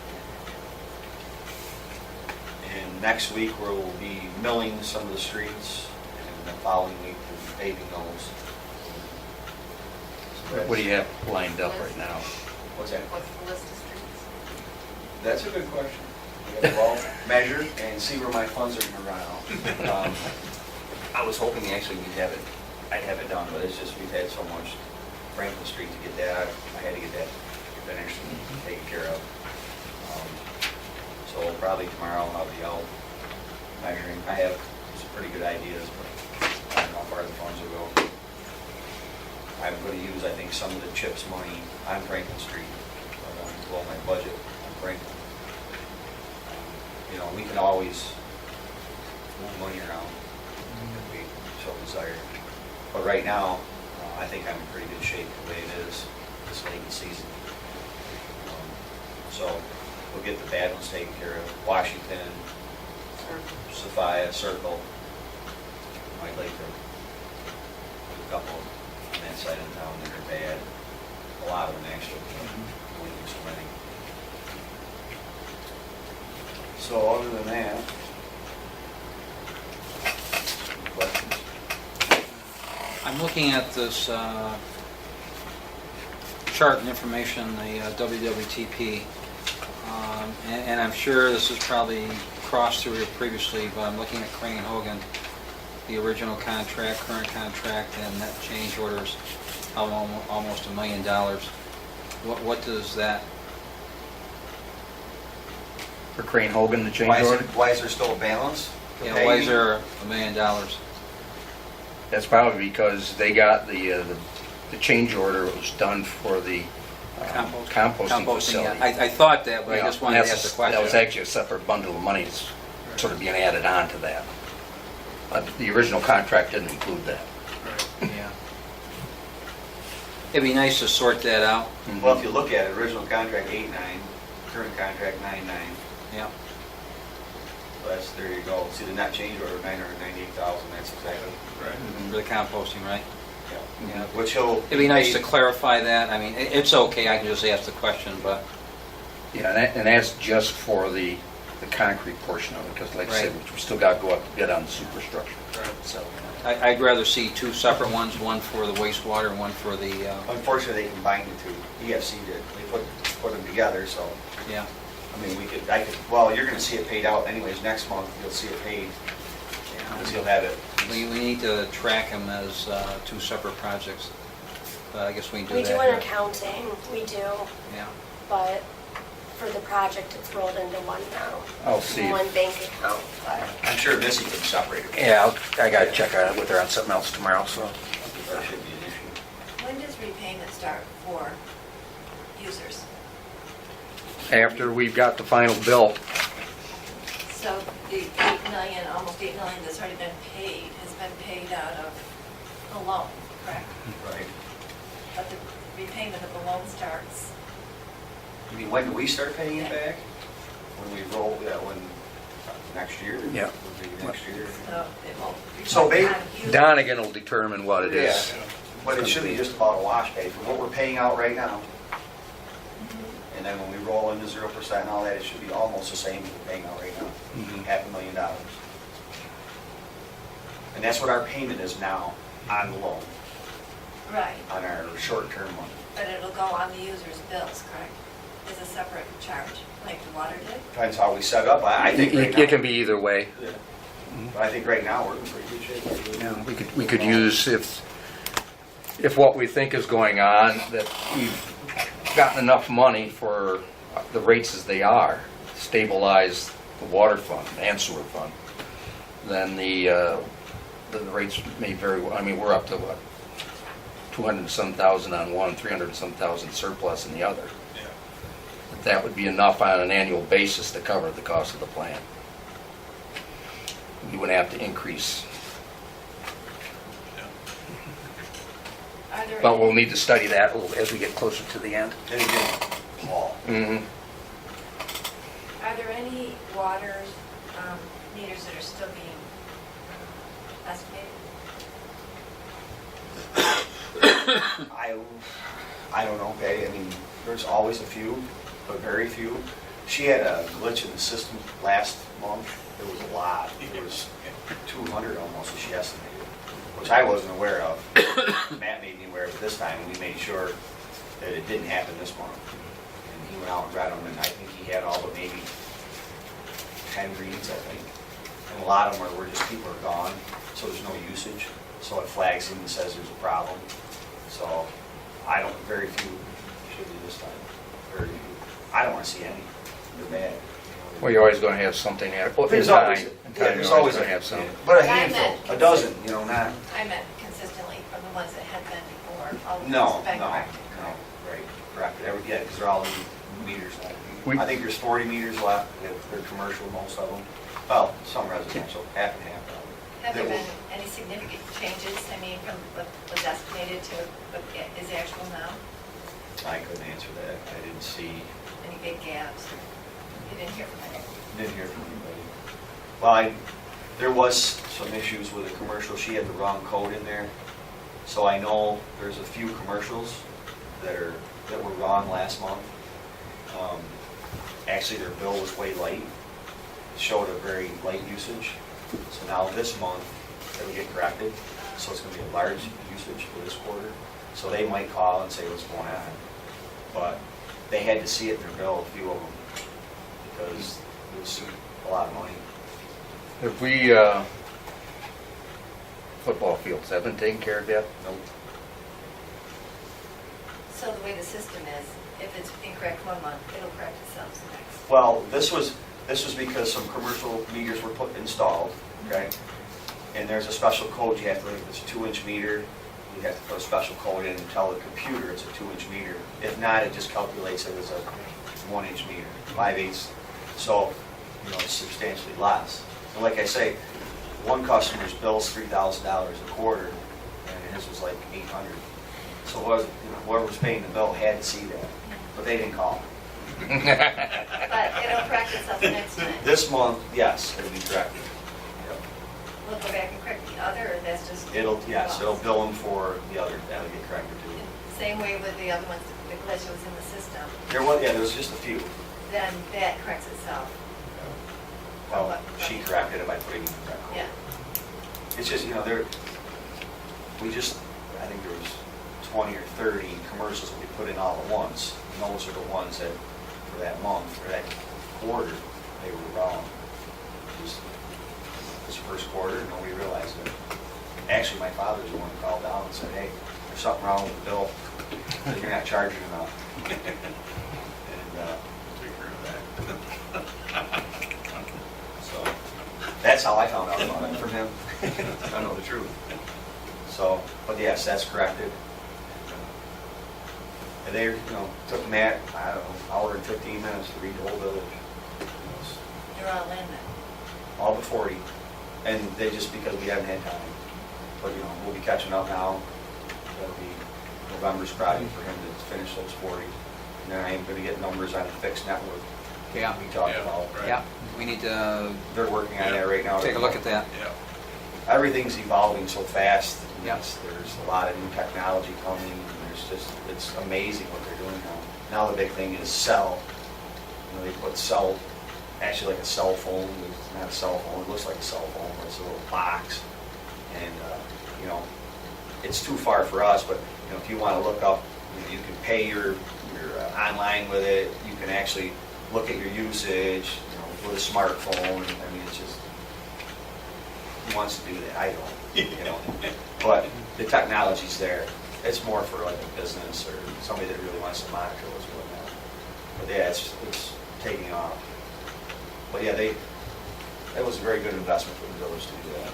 They needed to be done. There was a lot of, and we found a lot of issues that we wouldn't found if we weren't out putting in new meters. So, and you're actually seeing it, there's revenue. And and as far as the shut-offs, I can't give you exact numbers, but there was 205 on this list right here. We were at 40 a couple days ago. And you're less than that now. Yeah, so we're down to probably 25 maybe, Karen said there were 10 still shut off today. right? Because she had a whole bunch of payments that came in. Right.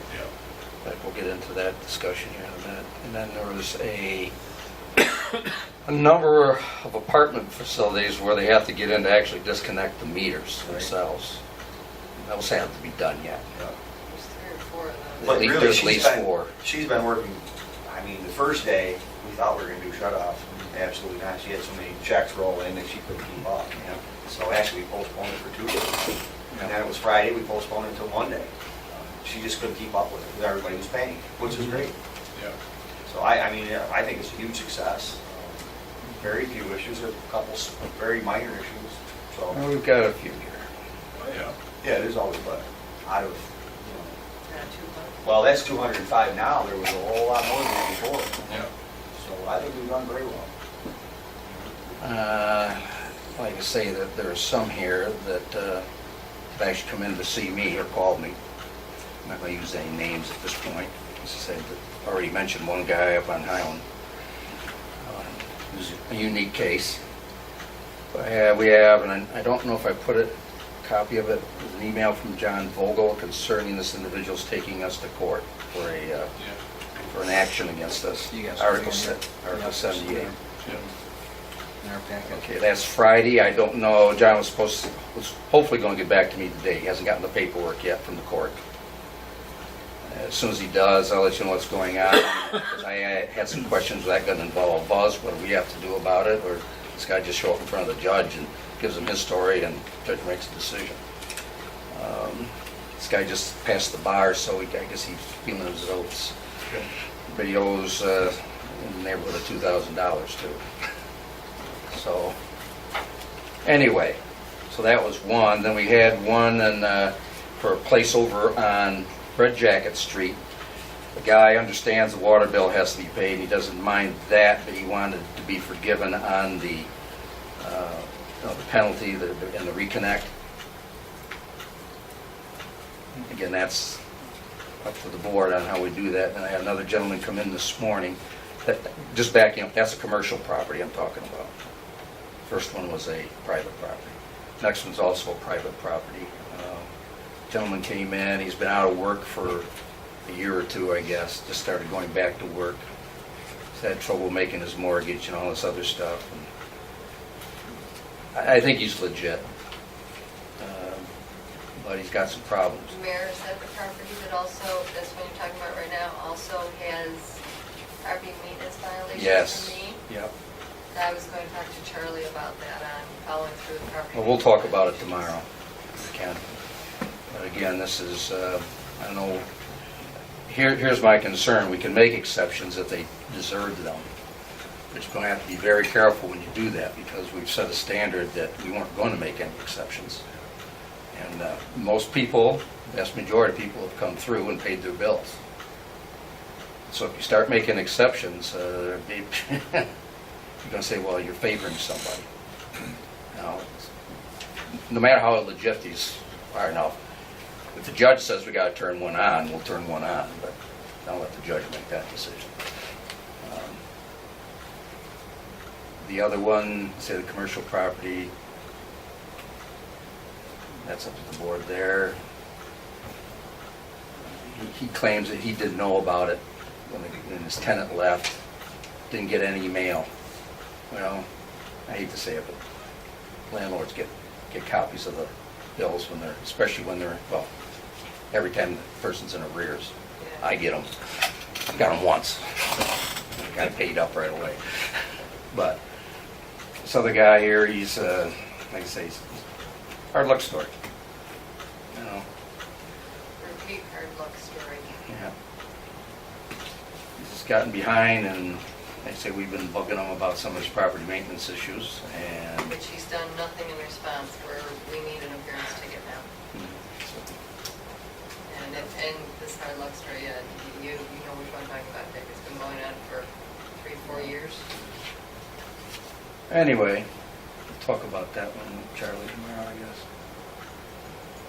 But if the board is looking at doing anything, now some of these people, they don't pay, eventually that will be reimbursed by the county. We'll be down to where we've done our due diligence beyond some of the properties that have been basically abandoned, but otherwise I think we're doing pretty good on that. And I don't know, Scott, you got anything else? Busy. You have board got anything for Scott? I just got a comment about the milling and the paving, that once you come up with your schedule,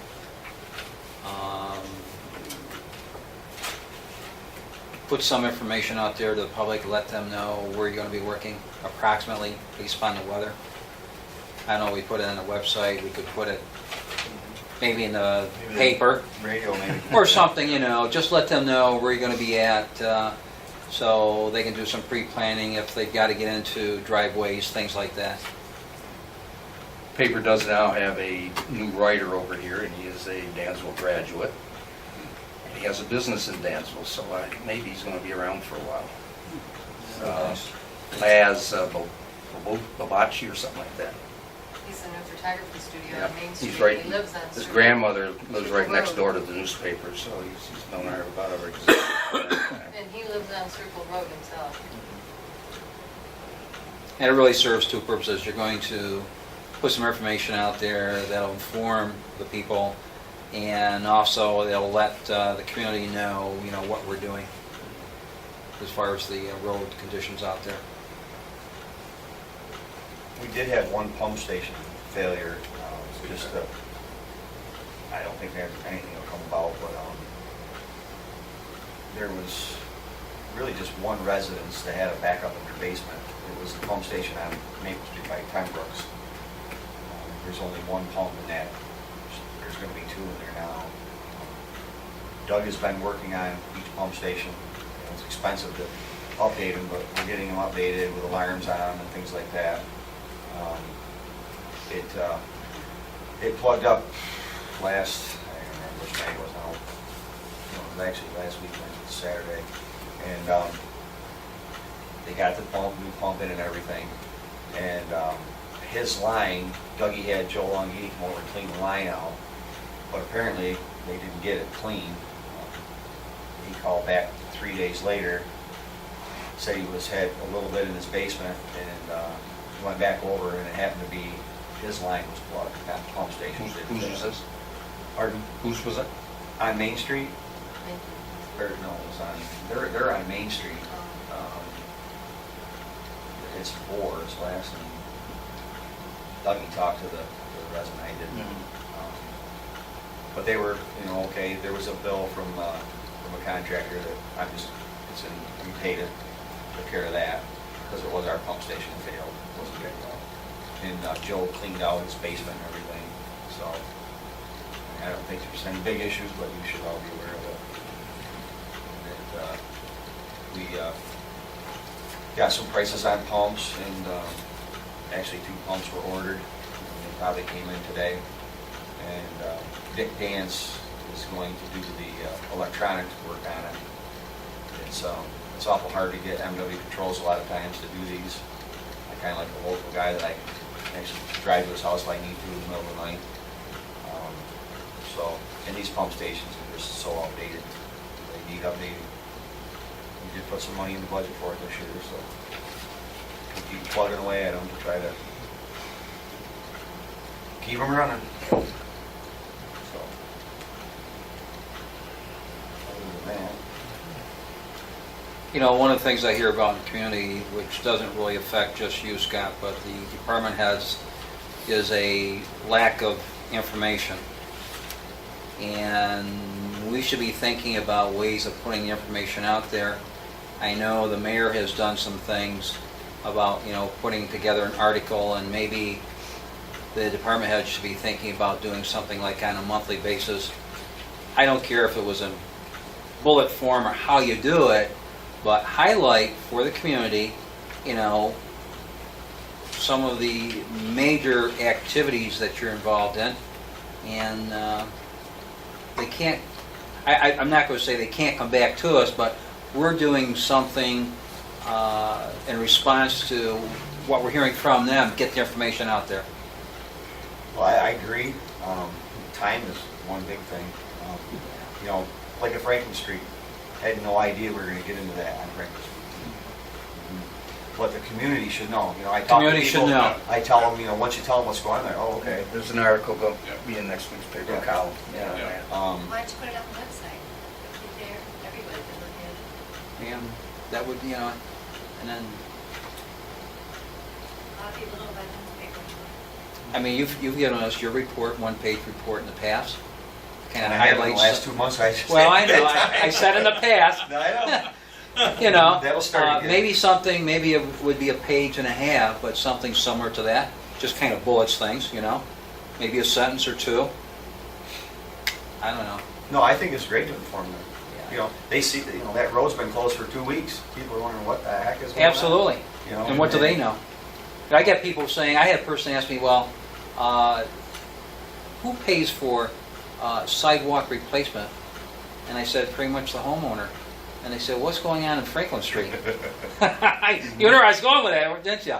Some lucky people get theirs replaced for free. But, I said, well, that's a unique situation, very unique. and it just made sense to do it that way. Yeah.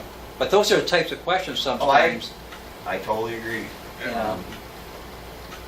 I've had questions, and I've explained what Yeah. happened and Well, and Pete why can, we done what we done. people explain it, like you say, how many Yeah. people read the paper, I don't know. Yeah. Website, maybe post Pete's article on the website. We can do that. that's, But I agree with what you're saying, 100%. But it's been a lot of late nights for me in the last 2 weeks. So I understand. To sit down and actually do that, it's been very, very hectic with a lot of different issues, small issues, but they all add up Yeah. to, it's like this Linda, I went over there the night before the meeting at 5 to 7 to talk with her, just to get it done. It's just, there's not enough hours in the day, especially this time of year, we're trying to get everything done. Bugging you But for yeah, the that was a weekend. nightmare. That was over a month on Franklin Street, really. Mhm. Not Yeah. a month constantly, but Start- start to finish. yeah.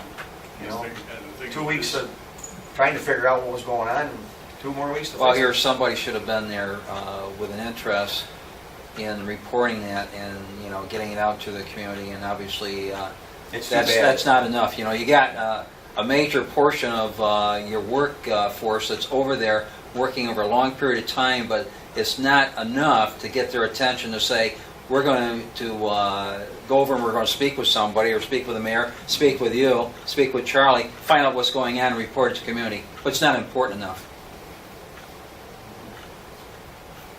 No, it's Nice. a good idea. Maybe website might be- Hopefully with a new editor, or not editor, but a new staff writer. or Yeah, that's well, local maybe now. it'll change. Let's hope it does. We would hope so. Yeah. But we can take control of that ourselves with the website. I mean, you Yeah. don't really see a lot of other communities putting that out in the newspaper. I mean, we can report it ourselves. I'd like the community to understand what we accomplished down there, Yep. why we did it, so they don't think we just went down, because Dave Emo stopped, said, it was nice you did all these sidewalks up this. He goes, this is the way you should do it. And I told him, why We we just tell all those people asking about it, say, but don't look at the other side of the street. Yeah. But at least, Charlie, we're almost, Where's his house? huh? Where's his house? Oh, he just stopped by. Yeah, this is the village. No, he doesn't live in the village. No, But what I'm saying, The hell did I get from the village? He lives in the town of Dansville in Royal County. Yeah, actually, yeah, the other county, right there. Yeah. I could idea if you don't live in the village. Yeah. I think there's good things that you do in South Dansville, too. but anyhow, I will say, my guys, I worked them like, dogs for 2 weeks down there to get that project done. Like I say, we didn't plan on doing that project this year. They all put in And I think he can vouch for how hard those guys put out down there. That's a lot of work when you put 1,000 feet of pipe in the ground and sidewalk. It's We only tore up a little of the road. very Yeah, low. They right. crossed it twice. You know. But I just want to see it rain hard and see what works. It'll work, Dick. Don't worry, it'll work. I think actually we It had doesn't less- care about the pipe, he's got a sidewalk. Yeah. Yeah. There's a young child tonight skateboarding down through there. You won't like the sound of them. So, at least it's finished. If people are walking, they can walk down to the plaza from town. Yeah, and there's some issues on the other side of town with, like we've talked, Yeah. with the sidewalk. I'd like to see, I don't think there's anything the board can do. That plaza should put a sidewalk on the Maple Street side. I was wondering if Taco Bell was required to put a sidewalk in front of their building when they build. No, it's a shame. Yeah, yeah. Get a missed opportunity. There's so many people walking down there, employees of those places, they see a lot of the kids walking down to Burger King and Arby's and stuff like that, Our, Dunkin' we Donuts. don't require it, but just a heads up, their insurance company might. Burger King has brand new sidewalk they Yeah. just put in 2 years ago because their insurance company made them do it. So, Well, it should be- Starts nowhere and ends nowhere. Easy for me to say, because I'm not. it does, but their insurance company Sidewalk put from it in, and to that's why nowhere. it's there. There's no sidewalk on Burger King, is there? Yes, Yeah, there there is. is. Took it Burger out. King put it in, no, Mhm. they put it in just 2 years ago because their insurance company called and made them do it. It's in front of Arby's, but it's not in front of Burger King. You better go and look. Because they called me and said, can you tell our insurance company that you don't require it? And I said, but no, I don't have In any front of jurisdiction Burger over King, that." there's no sidewalk. Really? Really. I was down there the other day because I want to hook into our sewer. There's a sidewalk in front of Arby's. It's like, look, we had a sidewalk to nowhere there. There's a big stretch with no sidewalk. Kind of sad, But really. still, it won't go anyplace else either because it'd have to go up past Billy's and Rite Aid. It's too bad Taco Bell couldn't have been, for their Well, 80 actually, foot. isn't Burger King, that's in the town anyway? Yes, it is. Yeah. But still, Yeah. should have a sidewalk. I tell you, there's a lot of people that walk down Franklin Street. There'd be I more, saw that in the last, and there'd be more if it was, if it was a safe way to do it, and if there was actually someplace to go after you got off Franklin Street, because the side of the road they want to be on is Tops, Mhm. and there's no way to get there safely. Even the other side where there is. Across the street, there's nowhere to go once you cross, it's all grass. You can see the beat down path where people do it. But And the other side where there is a sidewalk, in the wintertime, you can't use it. Right. Because it's below grade. but there's really no reason we couldn't go down there and pour a sidewalk. I mean, it's on state right Right, away. the elevate one, yeah. And it's the only way it's gonna happen. Yeah. State's not gonna do anything. Yeah. So you guys just vote and we'll put it in. It's that simple. Not this year. No, not this year. Send a plaza letter telling them they're on the agenda next year to be having their sidewalk, and this is what they owe us for materials. I tried that already, and denied me. It was $1,400 to do Maple Street side, and he wouldn't do it. Village Plaza. Or Tractor Supply, is it? Yeah. Village Plaza, that's owned by, that's owned by the investments. It seems like there's a way that the village board would mandate that The village board can't, the planning board could have. planning board. No, the village board can mandate sidewalks. They can? Okay. Yes. Because the planning board, when But you're gonna have to hold a public hearing and all of that when stuff. it went in, the planning board could have said, you must do this. Right. Because they have, any commercial building has to have planning board approval. Does the planning board have to approve it for this new, save a little? No, they're not changing the footprint of an existing building. I mean, it's a tragedy that you walk down through and the sidewalk ends on their property. Modification of existing footprints of commercial buildings goes through planning board, new commercial buildings goes through planning board. They're not doing anything with commercial building other than building out the space. I mean, I don't know how we can justify putting a sidewalk in there at the village expense. It's not fair Where do to you want to put it? You want to put it where? the sidewalk, because they own the property where there is, that field that's behind McDonald's. That part they own. So that, there's that missing, So you want to go from McDonald's through To- the field back to where they have it again by the Exactly. parking lot? because if you watch people walk down through, Yeah. they jump right out in the street, and walking Yeah. down the side of the street.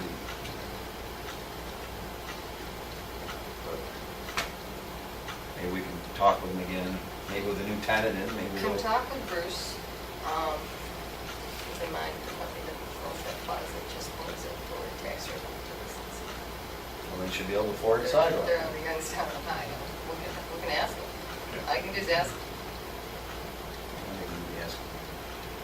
Good neighborly policy. Squeaky wheel gets the grease, you know, keep on. Okay. Okay. Parks and Recreation, trustee Whitenack, got anything? I don't have anything. Okay, approaching fall, we put out something here for fall cleanup on those planters.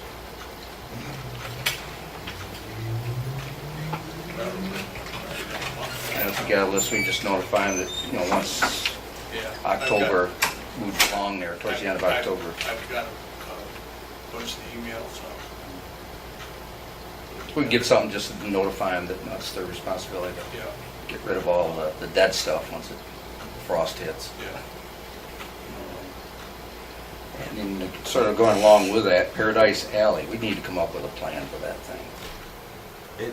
I had them clean it up, is it? Yeah, it was cleaned up, but yeah, every time we clean it up, it's, for some reason, it just doesn't stay cleaned up. It becomes a dumping ground for whomever. Put some put some cameras out there. You know, as long as we're talking about that, this crosswalk right here, that crosswalk sign is amazing. The one stays up, out there on Main Street. This one over here gets run over, stolen or whatever. I think it's the angle It's out the there. turns. Yeah. No one turns on Main Street, so it's Right. just a straight Straight. pass, but every time somebody makes a left or right hand turn, if they're not looking, they run over it. It looked like it was run over from this side when I seen it. Could be. They told her out this time. She doesn't. Oh, yeah. They got her good. Oh, yeah. I mean. But every time we put one out there, it gets hit every year. Yeah, exactly. It's just like Charlie says, it's just the angle where it's at.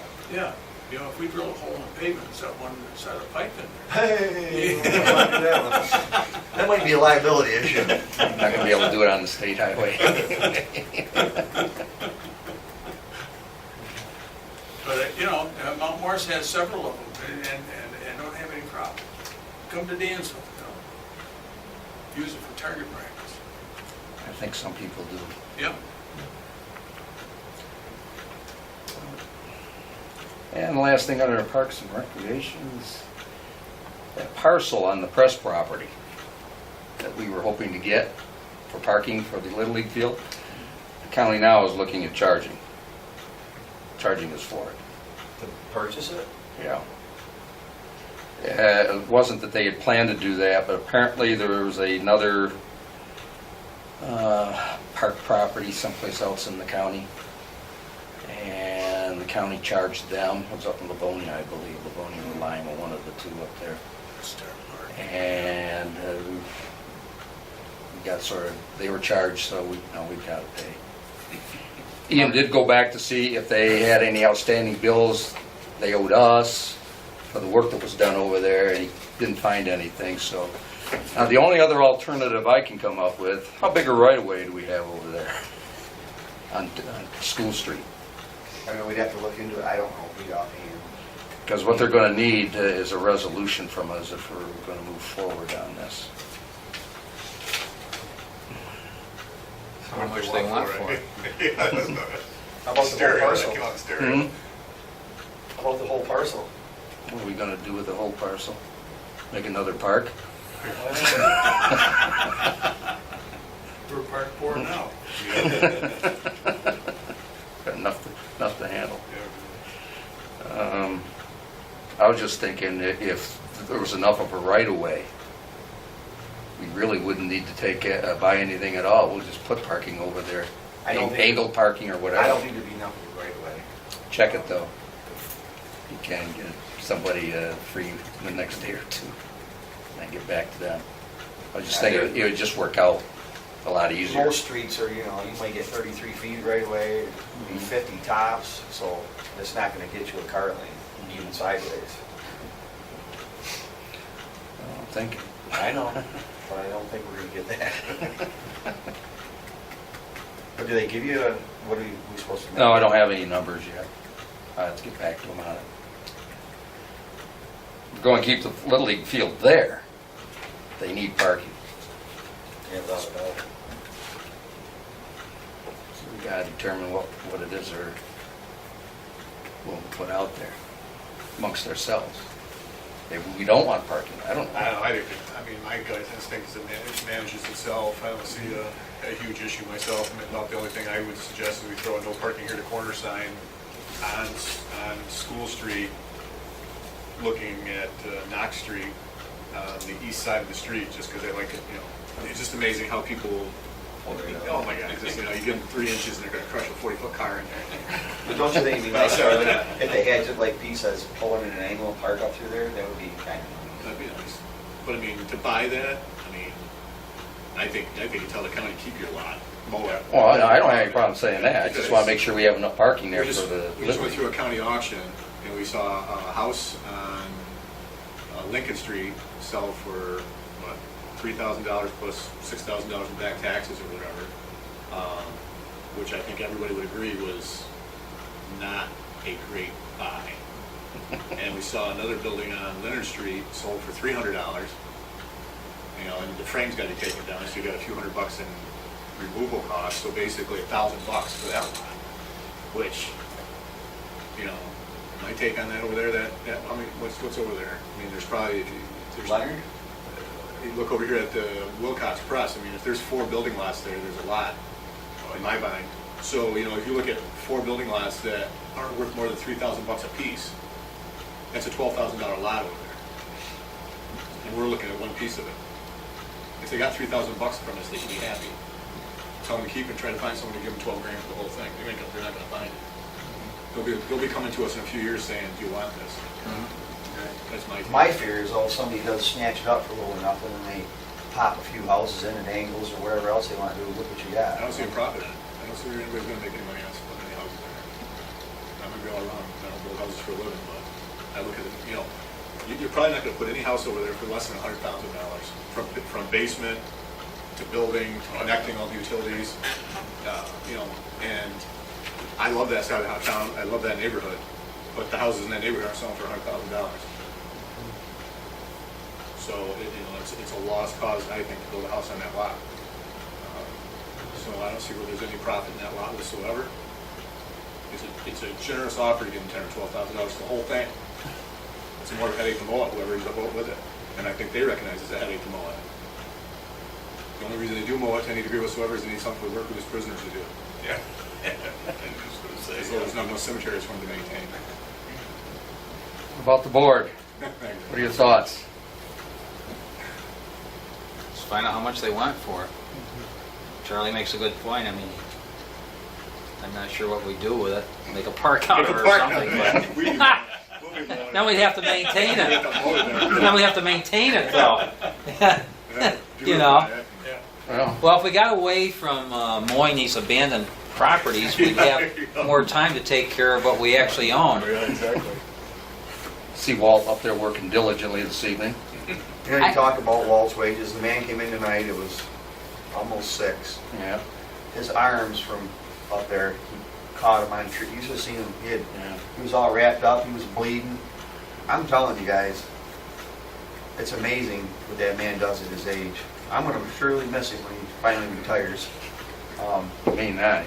Well, I'll leave it at retires. But well, I know he may go on forever. He just it's seems to truly be amazing. That man just, energizer bunny. he is. He's there every morning. Right on time. Keep buying new mower. I'm going to trade her off next year too. I think he's got $900 on it already. Man mows a lot of ground. He did say to me yesterday, he was like, "I need some help, Scott." So we sent a couple boys out, got him caught up. Now he's happy. He does not like to be behind when he does. He has a schedule. He likes to stick to it. Yeah. But speaking of houses, the one on Leonard Street, we talked about it at I think you were here, but Patty and Dick were not here. You know, like we talked about maybe putting some money, that house on Leonard Street was purchased by a local fella. He wants to make $1,000 on it when he's all said and done, which, you know. So I'm gonna talk to the property owners on both sides to see if we can come up with some kind of agreement. My interest is, it's a way in to fix the creek. It's really the only access for that little stretch of the creek, so it's very important to the village.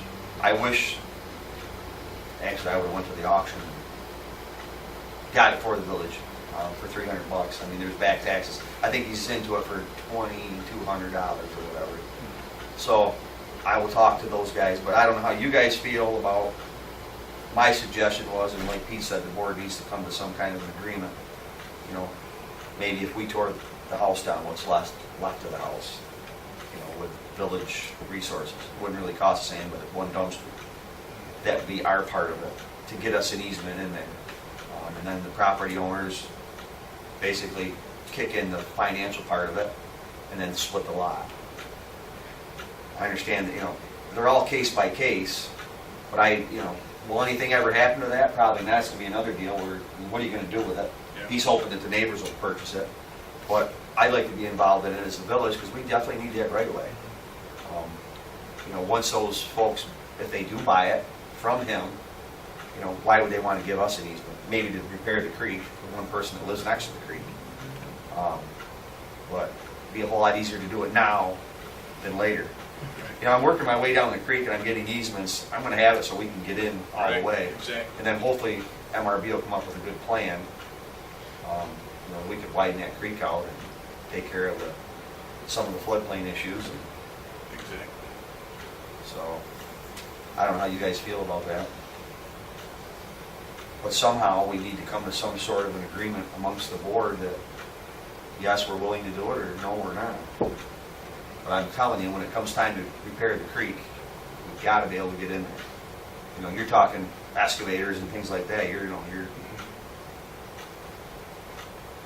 But there's a lot of options to repair that creek that I don't think are that expensive, you know. The box culverts and things we were looking at are very expensive, but I think we can do it with some other ways a lot cheaper. So, how does everybody feel about that? About pursuing that one? I would certainly look at what you can, you know, talk with the people. And I will, and I'll have it, maybe by Tuesday night, I'll have, You come back with some information, you know, you know, how agreeable they might be to something like that, and Bob, and go from there. what do you think, Patty? I have mixed feelings on it. Some people have already purchased homes and ripped them down themselves and bought the properties. You have along creek beds that you have village owns anyways and has to maintain. You know, I mean, you don't think the village should I don't know. fix the creek? No, I think they should. I bet as far as purchasing properties and, To allow us to get in, you mean? yeah, I'm just not sure if we want to make a practice of that. Yeah, I don't know. It- It is. I see that one for sure, but then where do you stop? And some people have already done it on their own. Purchase properties and rip them down, and then, you know, we've seen it on Franklin Street, Clinton Street, Cottage Street. Homeowners have done it themselves, but they come to us and say, you know, let some help. Are we actually looking at purchasing the property? Are we just looking at providing We're just looking the at means of, the means of egress. It's- yeah, I mean, we're going to trade Yeah. services for an easement, Right. a one-time service, the whole way that, So it'd just be one time. Yeah. Right. Yeah. Okay, Yeah. okay. Just to allow us access, that's all. Yeah, Mhm. yeah. Like I say, it wouldn't take one dumpster to wad that thing up and put it away. I just see it as a cheap way to ensure that we have a way to repair the creek. Because your plan is no good, you know, we've wasted a lot of time and effort if we can't get in and repair the creek, you know? Yeah, but if you're a homeowner and your property borders on that creek, then you're going to, somebody along in that area is going to want to give access to those people that go in and do whatever's needed. But see, the problem is that Okay, you have the stream, then you have a house, then you have that abandoned house. Mm-hmm. Okay, so if the next guy down the street, which wants to purchases it, says, you're not coming across. And what if there's a problem in the creek, they think they're just gonna let it go? They're not gonna give you the right of way to But cross it- their property? It's really, doesn't affect them at all. I mean, the creek is not next to their property. So they can just say, you know, Yeah. you're not coming across here. And then you get to the creek, there's a house on both sides, right next to the creek. There's no way possible to get into that. There's a couple areas there that are gonna be very sticky to get in there and fix. I'm kind of in the same boat as Pat right now. I'm not really for it or against it. I think we ought to look into it, but I would want to probably give us more thought and maybe even go up there with you to take You a need to go up look, and to take a at look at it. Yeah, that would be a good That thing. would give me more That would be information, a and good if thing I to could do. physically look at it versus just talking about it, give me a better sense of what the needs are. I didn't physically look at it till we were up there doing sidewalks. And Yep. started looking around, and on the other side of the street, from Leonard to Park, I talked to the guy that owns that, he's gonna give us an easement. On the other side of it's like for John Wise, that's open area there, so that won't be a problem. But from Leonard down through to Liberty, See, now Mrs. that would give us half of that area. That, The gal over there on Park Ave is going to give us access Right. to hers, so. yeah. So, yeah, we're making our way down through, and we're getting easements right now down William Street. William Street up through to the state box on both sides, so we'll have that stretch. So we're gaining. And then if that deal works out with Bucky's house, with that rescinded foreclosure, which we still haven't figured out, but Bucky thinks it's his house again, so there's another option right there, guys. I mean, he holds the key to that whole stretch of the creek, and that's a major one. I mean, can't we talk to the property owner on your side of this property and see if they would grant us an easement? But that's the problem is, Bob Crone bought the house in the middle of all this. Gotcha. At tax auction, so now he holds the key.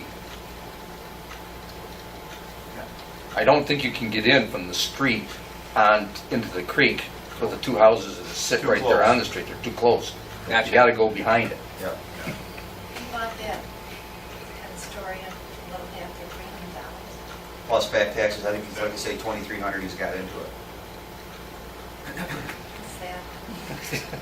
And I've already talked, I did, the one, this side, I've talked to him, he just doesn't have the funds to, you know, he wanted to go to the auction and purchase it, but he didn't have the funds. You know, a couple $1,000s he could probably handle, maybe. Like you say, you know, Bob wants to make a little profit now, which, hey, can't hate him for that.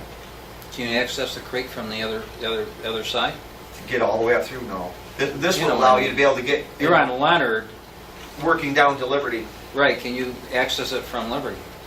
The creek? Is that at the back of the property? You have to access it off from, You would need to Leonard. go across the lake, you're right, you couldn't get all the way up through from Liberty, no, and work that, no. okay. Now, you went out behind that one house, gray one, stucco one right next to the creek. on Right. Liberty. I think that's where Well, Bill Guards used to live. You or- could, I'm not saying you couldn't get up through there, but, you know, you guys don't realize what has to happen in Oh, I that know, stream. it's- I mean, to track from, you know, Liberty all the way up to, oh, that would be a nightmare. You need to be able to come in from both sides and have access, Okay, to be able to get things in, you know, you're talking big structures and, I don't know. yeah, you need room to work. Yeah, that's no, Yeah. that's a major undertaking, to go up through there. It's going to require a lot of work, a lot of money. Get that plan so we can get some grants. Yeah, I think it's very doable. You get, you know, maybe a 50/50 grant where, you know, we do the work and grant pays for the materials. That would be very doable. Needs to happen. It's been a long time. It's been, what, 30 years that I can tell you. Probably longer than that. Anyhow, I'll get more information. Alrighty. Anything else under Parks and Rec and flood control? Technology, Pat, you got anything? No. Okay. Oh, I guess under unfinished business, mediation.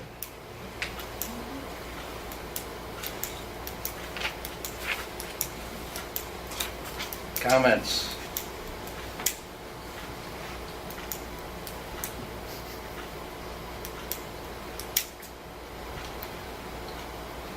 Well, let me break the ice. Got 7 months left. I'll be perfectly honest, I'm not interested in it anymore. The other party has not shown any interest in doing anything. I'm sorry, I'm not interested in meeting with them. His job is to be here at these meetings. The other issue is a separate thing altogether. He's being paid and not earning his money. He took an oath. He's not following up with it in any form whatsoever. It was his decision not to come. It can be his decision to come back. And So, it's the board's position to this point to ignore the reasons why he's not coming back. And choosing to just take the outcome or the consequence of him not returning and refusing to address the reason why he won't attend. you know, he's a big boy. There's a door. He can walk in any time. And I'm not getting into all this other stuff. It's a waste of time. As far as he's concerned, in my book, he's shown no effort to be a part of this team. He needs to be here, and he needs to be doing the job he's being paid to do. He is not doing it. It's his own decision. He can live with it. I'm not getting involved in it anymore. I'm finished with it. However, the board refuses to address the reasons why he won't. And the board has allowed you, that is the center of the controversy, to handle all the attorney. He's the center of the controversy, not me. They simply took him up on it. And that's what all happened.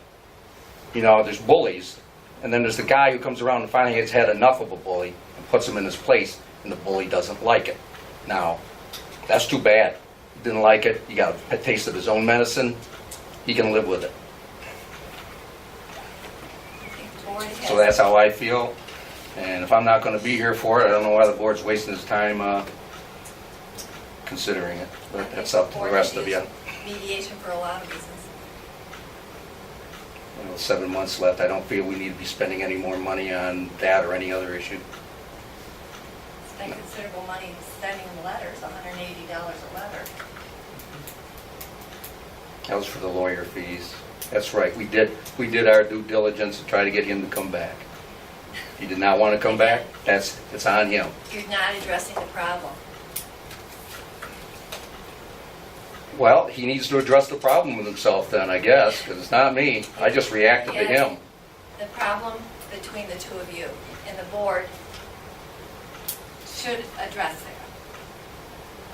it.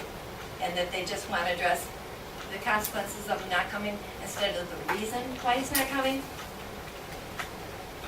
I think it's terrible that the board doesn't want to resolve Well, he this can come problem. anytime he wants to. Nobody's stopping him. He can come in here anytime and talk with the board. He's a member of this body.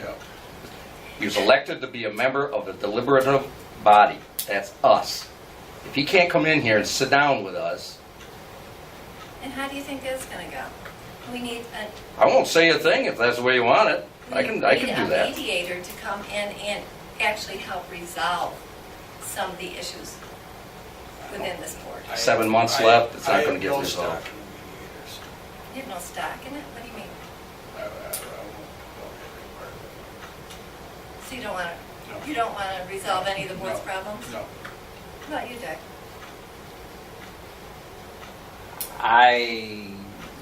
Do you agree there are problems? You know, this has just been dragging on for so long, and I even hate to think about it anymore. And I keep reiterating, you know, what I and other people have said in the past. You know, the door has been open for months. Any other person, I think, would take it upon themselves to recognize that the way to really address the issue would be to come to the board and have an open discussion, and that has yet to occur. And I think you need some... We're all adults, we're all educated people, we're all here because at some point, you know, we have an interest in this community. And to just be hard-nosed and saying it, there's an issue with the board when we know the issue isn't with the board as a whole. And again, maybe it is to some degree, but the issue is the friction, if you want to call it, difference of opinion, whatever, between trustee Jay and the mayor. And we've got a code of conduct to follow, and he has yet to follow that. That was there to address and to give process to these types of issues, and he hasn't followed it yet. I have been saying this constantly. You know, we made every attempt in the beginning to get Jay to come to the board and just sit down and have an open discussion. Isn't that the way you address problems? You know, if you got a problem with a neighbor, do you automatically, you know, turn on that neighbor? Don't you try to resolve the issue face to face? Exactly, and that's what we need to do. But we haven't done that. Sent letters and things like that. This is why it's great to have a mediator, someone that's neutral. I don't They can feel, work- to be honest with You you, don't want anyone neutral? I'm enough of an adult, and I've been in enough situations in my lifetime to think that I'm a reasonable person. And I can sit down and I can listen to other people, and hopefully we can find some common points together. But you've got to have participation for that to happen That's right. from everybody, and it hasn't happened. Jay has not come to us He or is to the going- board. And he would do mediation.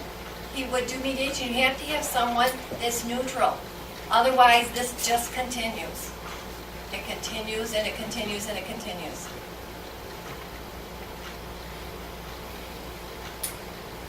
I think sometimes, you know, what you're getting, I'm not saying it's not confused about, but there's a strong difference of opinion between members of this board. And that's not the type of issue you take to mediation. That's just a fact of life. You express those differences in such a way that you're all working towards a common goal, the betterment of the community. Okay, that's true. But that's not the way it happens here. The difference of opinion isn't valued or respected necessarily. Oftentimes it's the way it's conveyed. It's not the difference in opinion, it's how it's conveyed. And that meeting, the same thing? We know what occurred at that meeting. Ask the mayor what he thinks about what he did. He recognizes, I'm sure, that if he had to go back in time, what was said and what occurred would have been done differently. But we can't go back in time, but we can move forward. But it takes everybody coming together and working towards that goal. And, you know, I need to put this behind me because we got a lot of important things to take care of in this community. 5 months he has not been here at a meeting collecting a salary. I hear about it throughout the entire community. Everybody says, what are you doing? Has he been to a meeting? Is he participating? That's what I get asked. I'm sure you must get asked that. People want to know. They know he's not coming to meetings. And I have people ask me, why won't the board work with him to get him back? I was told by some people. I don't hear that from anybody. No, I don't either. I don't hear that from a single person. I was told by people in the public to meetings, mediation's not even an object. Isn't even a what? An object for discussion. An object for discussion? Right. Mediation is an object for discussion? What do you mean by that? And the thing of it is, you know, at least from my perspective, this is not personal. This is not personal at all. You know, we have an organization here. There's anticipation, expectation that you contribute, and part of that is to attend meetings, and he's not doing it. If you know different, you're out in the public, and if you were part of a corporate entity, and you're holding meetings, and you're a key person to that meeting, and you decided, I'm not going to attend, because I don't like this, I don't like that. And Well, it's not acceptable in that situation, it's not acceptable here. And I think that allowing or recognizing that mediation might be a good thing for the whole board is actually an obstacle in our way.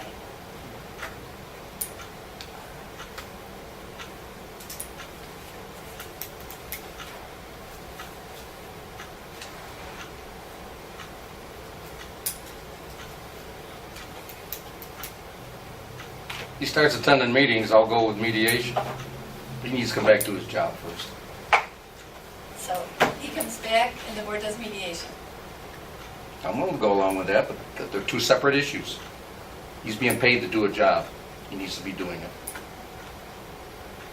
I don't think he has turned down any of the checks in the last 5 months. So he needs to be here. I think we've said all along that if he were to come back and to participate, to attend and participate in the meetings, that we would be willing, open, and willing to discuss and hopefully resolve any issues.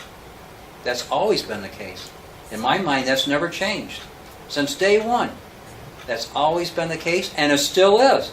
Right, so And it still we is. get together with a mediator to discuss this. Well, No, I think that's getting an ass back. people talk to me, and when you talk mediation, first things out of their mind, well, that's going to cost something, right? And I knew it was at the beginning. That was no surprise to me. That was no surprise at all. I knew there was going to be a cost to it. And then they say, well, has he attended any meetings? I go, no, he has not been at any meetings. Has he been collecting his paycheck? Yes. Well, how can he do that? I'll share that with them. And then you say, well, you're going to mediation. Is that going to cost something? Yes. Well, how can you go mediation and spend money when he's not attending meetings and collecting a check? That's what I hear, Pat. I'm not making this up. That's what I hear from various people out in the community. Pete, how many times did you meet with a lawyer regarding this? How many times did I meet with a lawyer? Yeah, with the village attorney. I didn't meet with him at all. You must have to have him write the letters on behalf of the board. Well, I just sent over and then explained to him what was wanted. I didn't go over there. I just contacted him. I think that was twice. Didn't you call him? Yeah. Didn't you, Did Pete call- called him. I called or emailed. Said the door one or was other. open. Yeah. Called him. Oh, that was Jay, you mean? Pardon? You mean Jay? Yeah. I called him once. Yeah, I you never called got a call back. Right. I left a message with him. Never got a call back. Obviously, the reason we took the approach of having the lawyer compose the letters is the potential legal ramifications of this whole issue. And that was to protect everybody. Again, it's not addressing the reason. Why couldn't the board just start with the reason to begin with? Because that's where the conflict is. No, the conflict is the fact he's not doing his job. The conflict They're two is separate issues, Pat. between you and and you- him, and he's not attending. And when the majority of the board sticks together, I don't expect a different answer.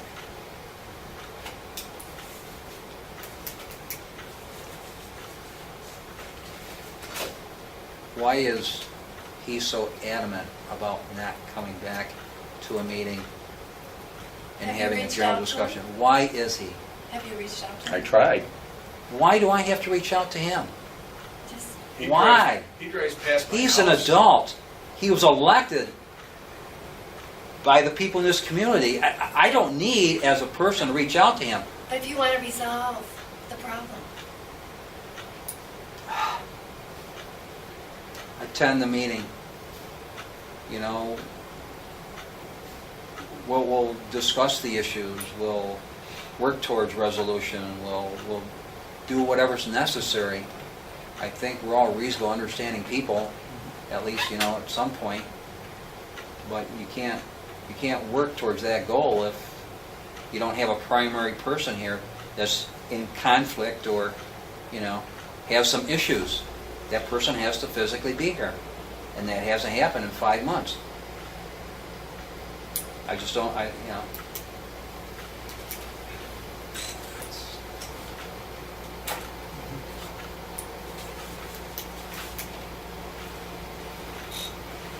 I said enough. have them come to the meeting, we'll set up a time, we'll get together, we'll talk. We'll talk both sides of the issue. There's two sides of the story, I'm sure. He's got his, I've got mine.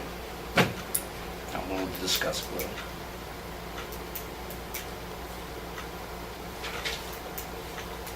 Anything else, ladies and gentlemen, for next week on the agenda or tonight? If there is nothing, then I will entertain a motion to adjourn. Public comment? Not a committee. We don't normally do it. Huh? We don't normally do it unless the Oh, board... don't you? No, not at these meetings. This is not a regular meeting. That is a regular. No, this is a department head meeting. Well, maybe, but it's a public meeting and. That's right. Makes sense.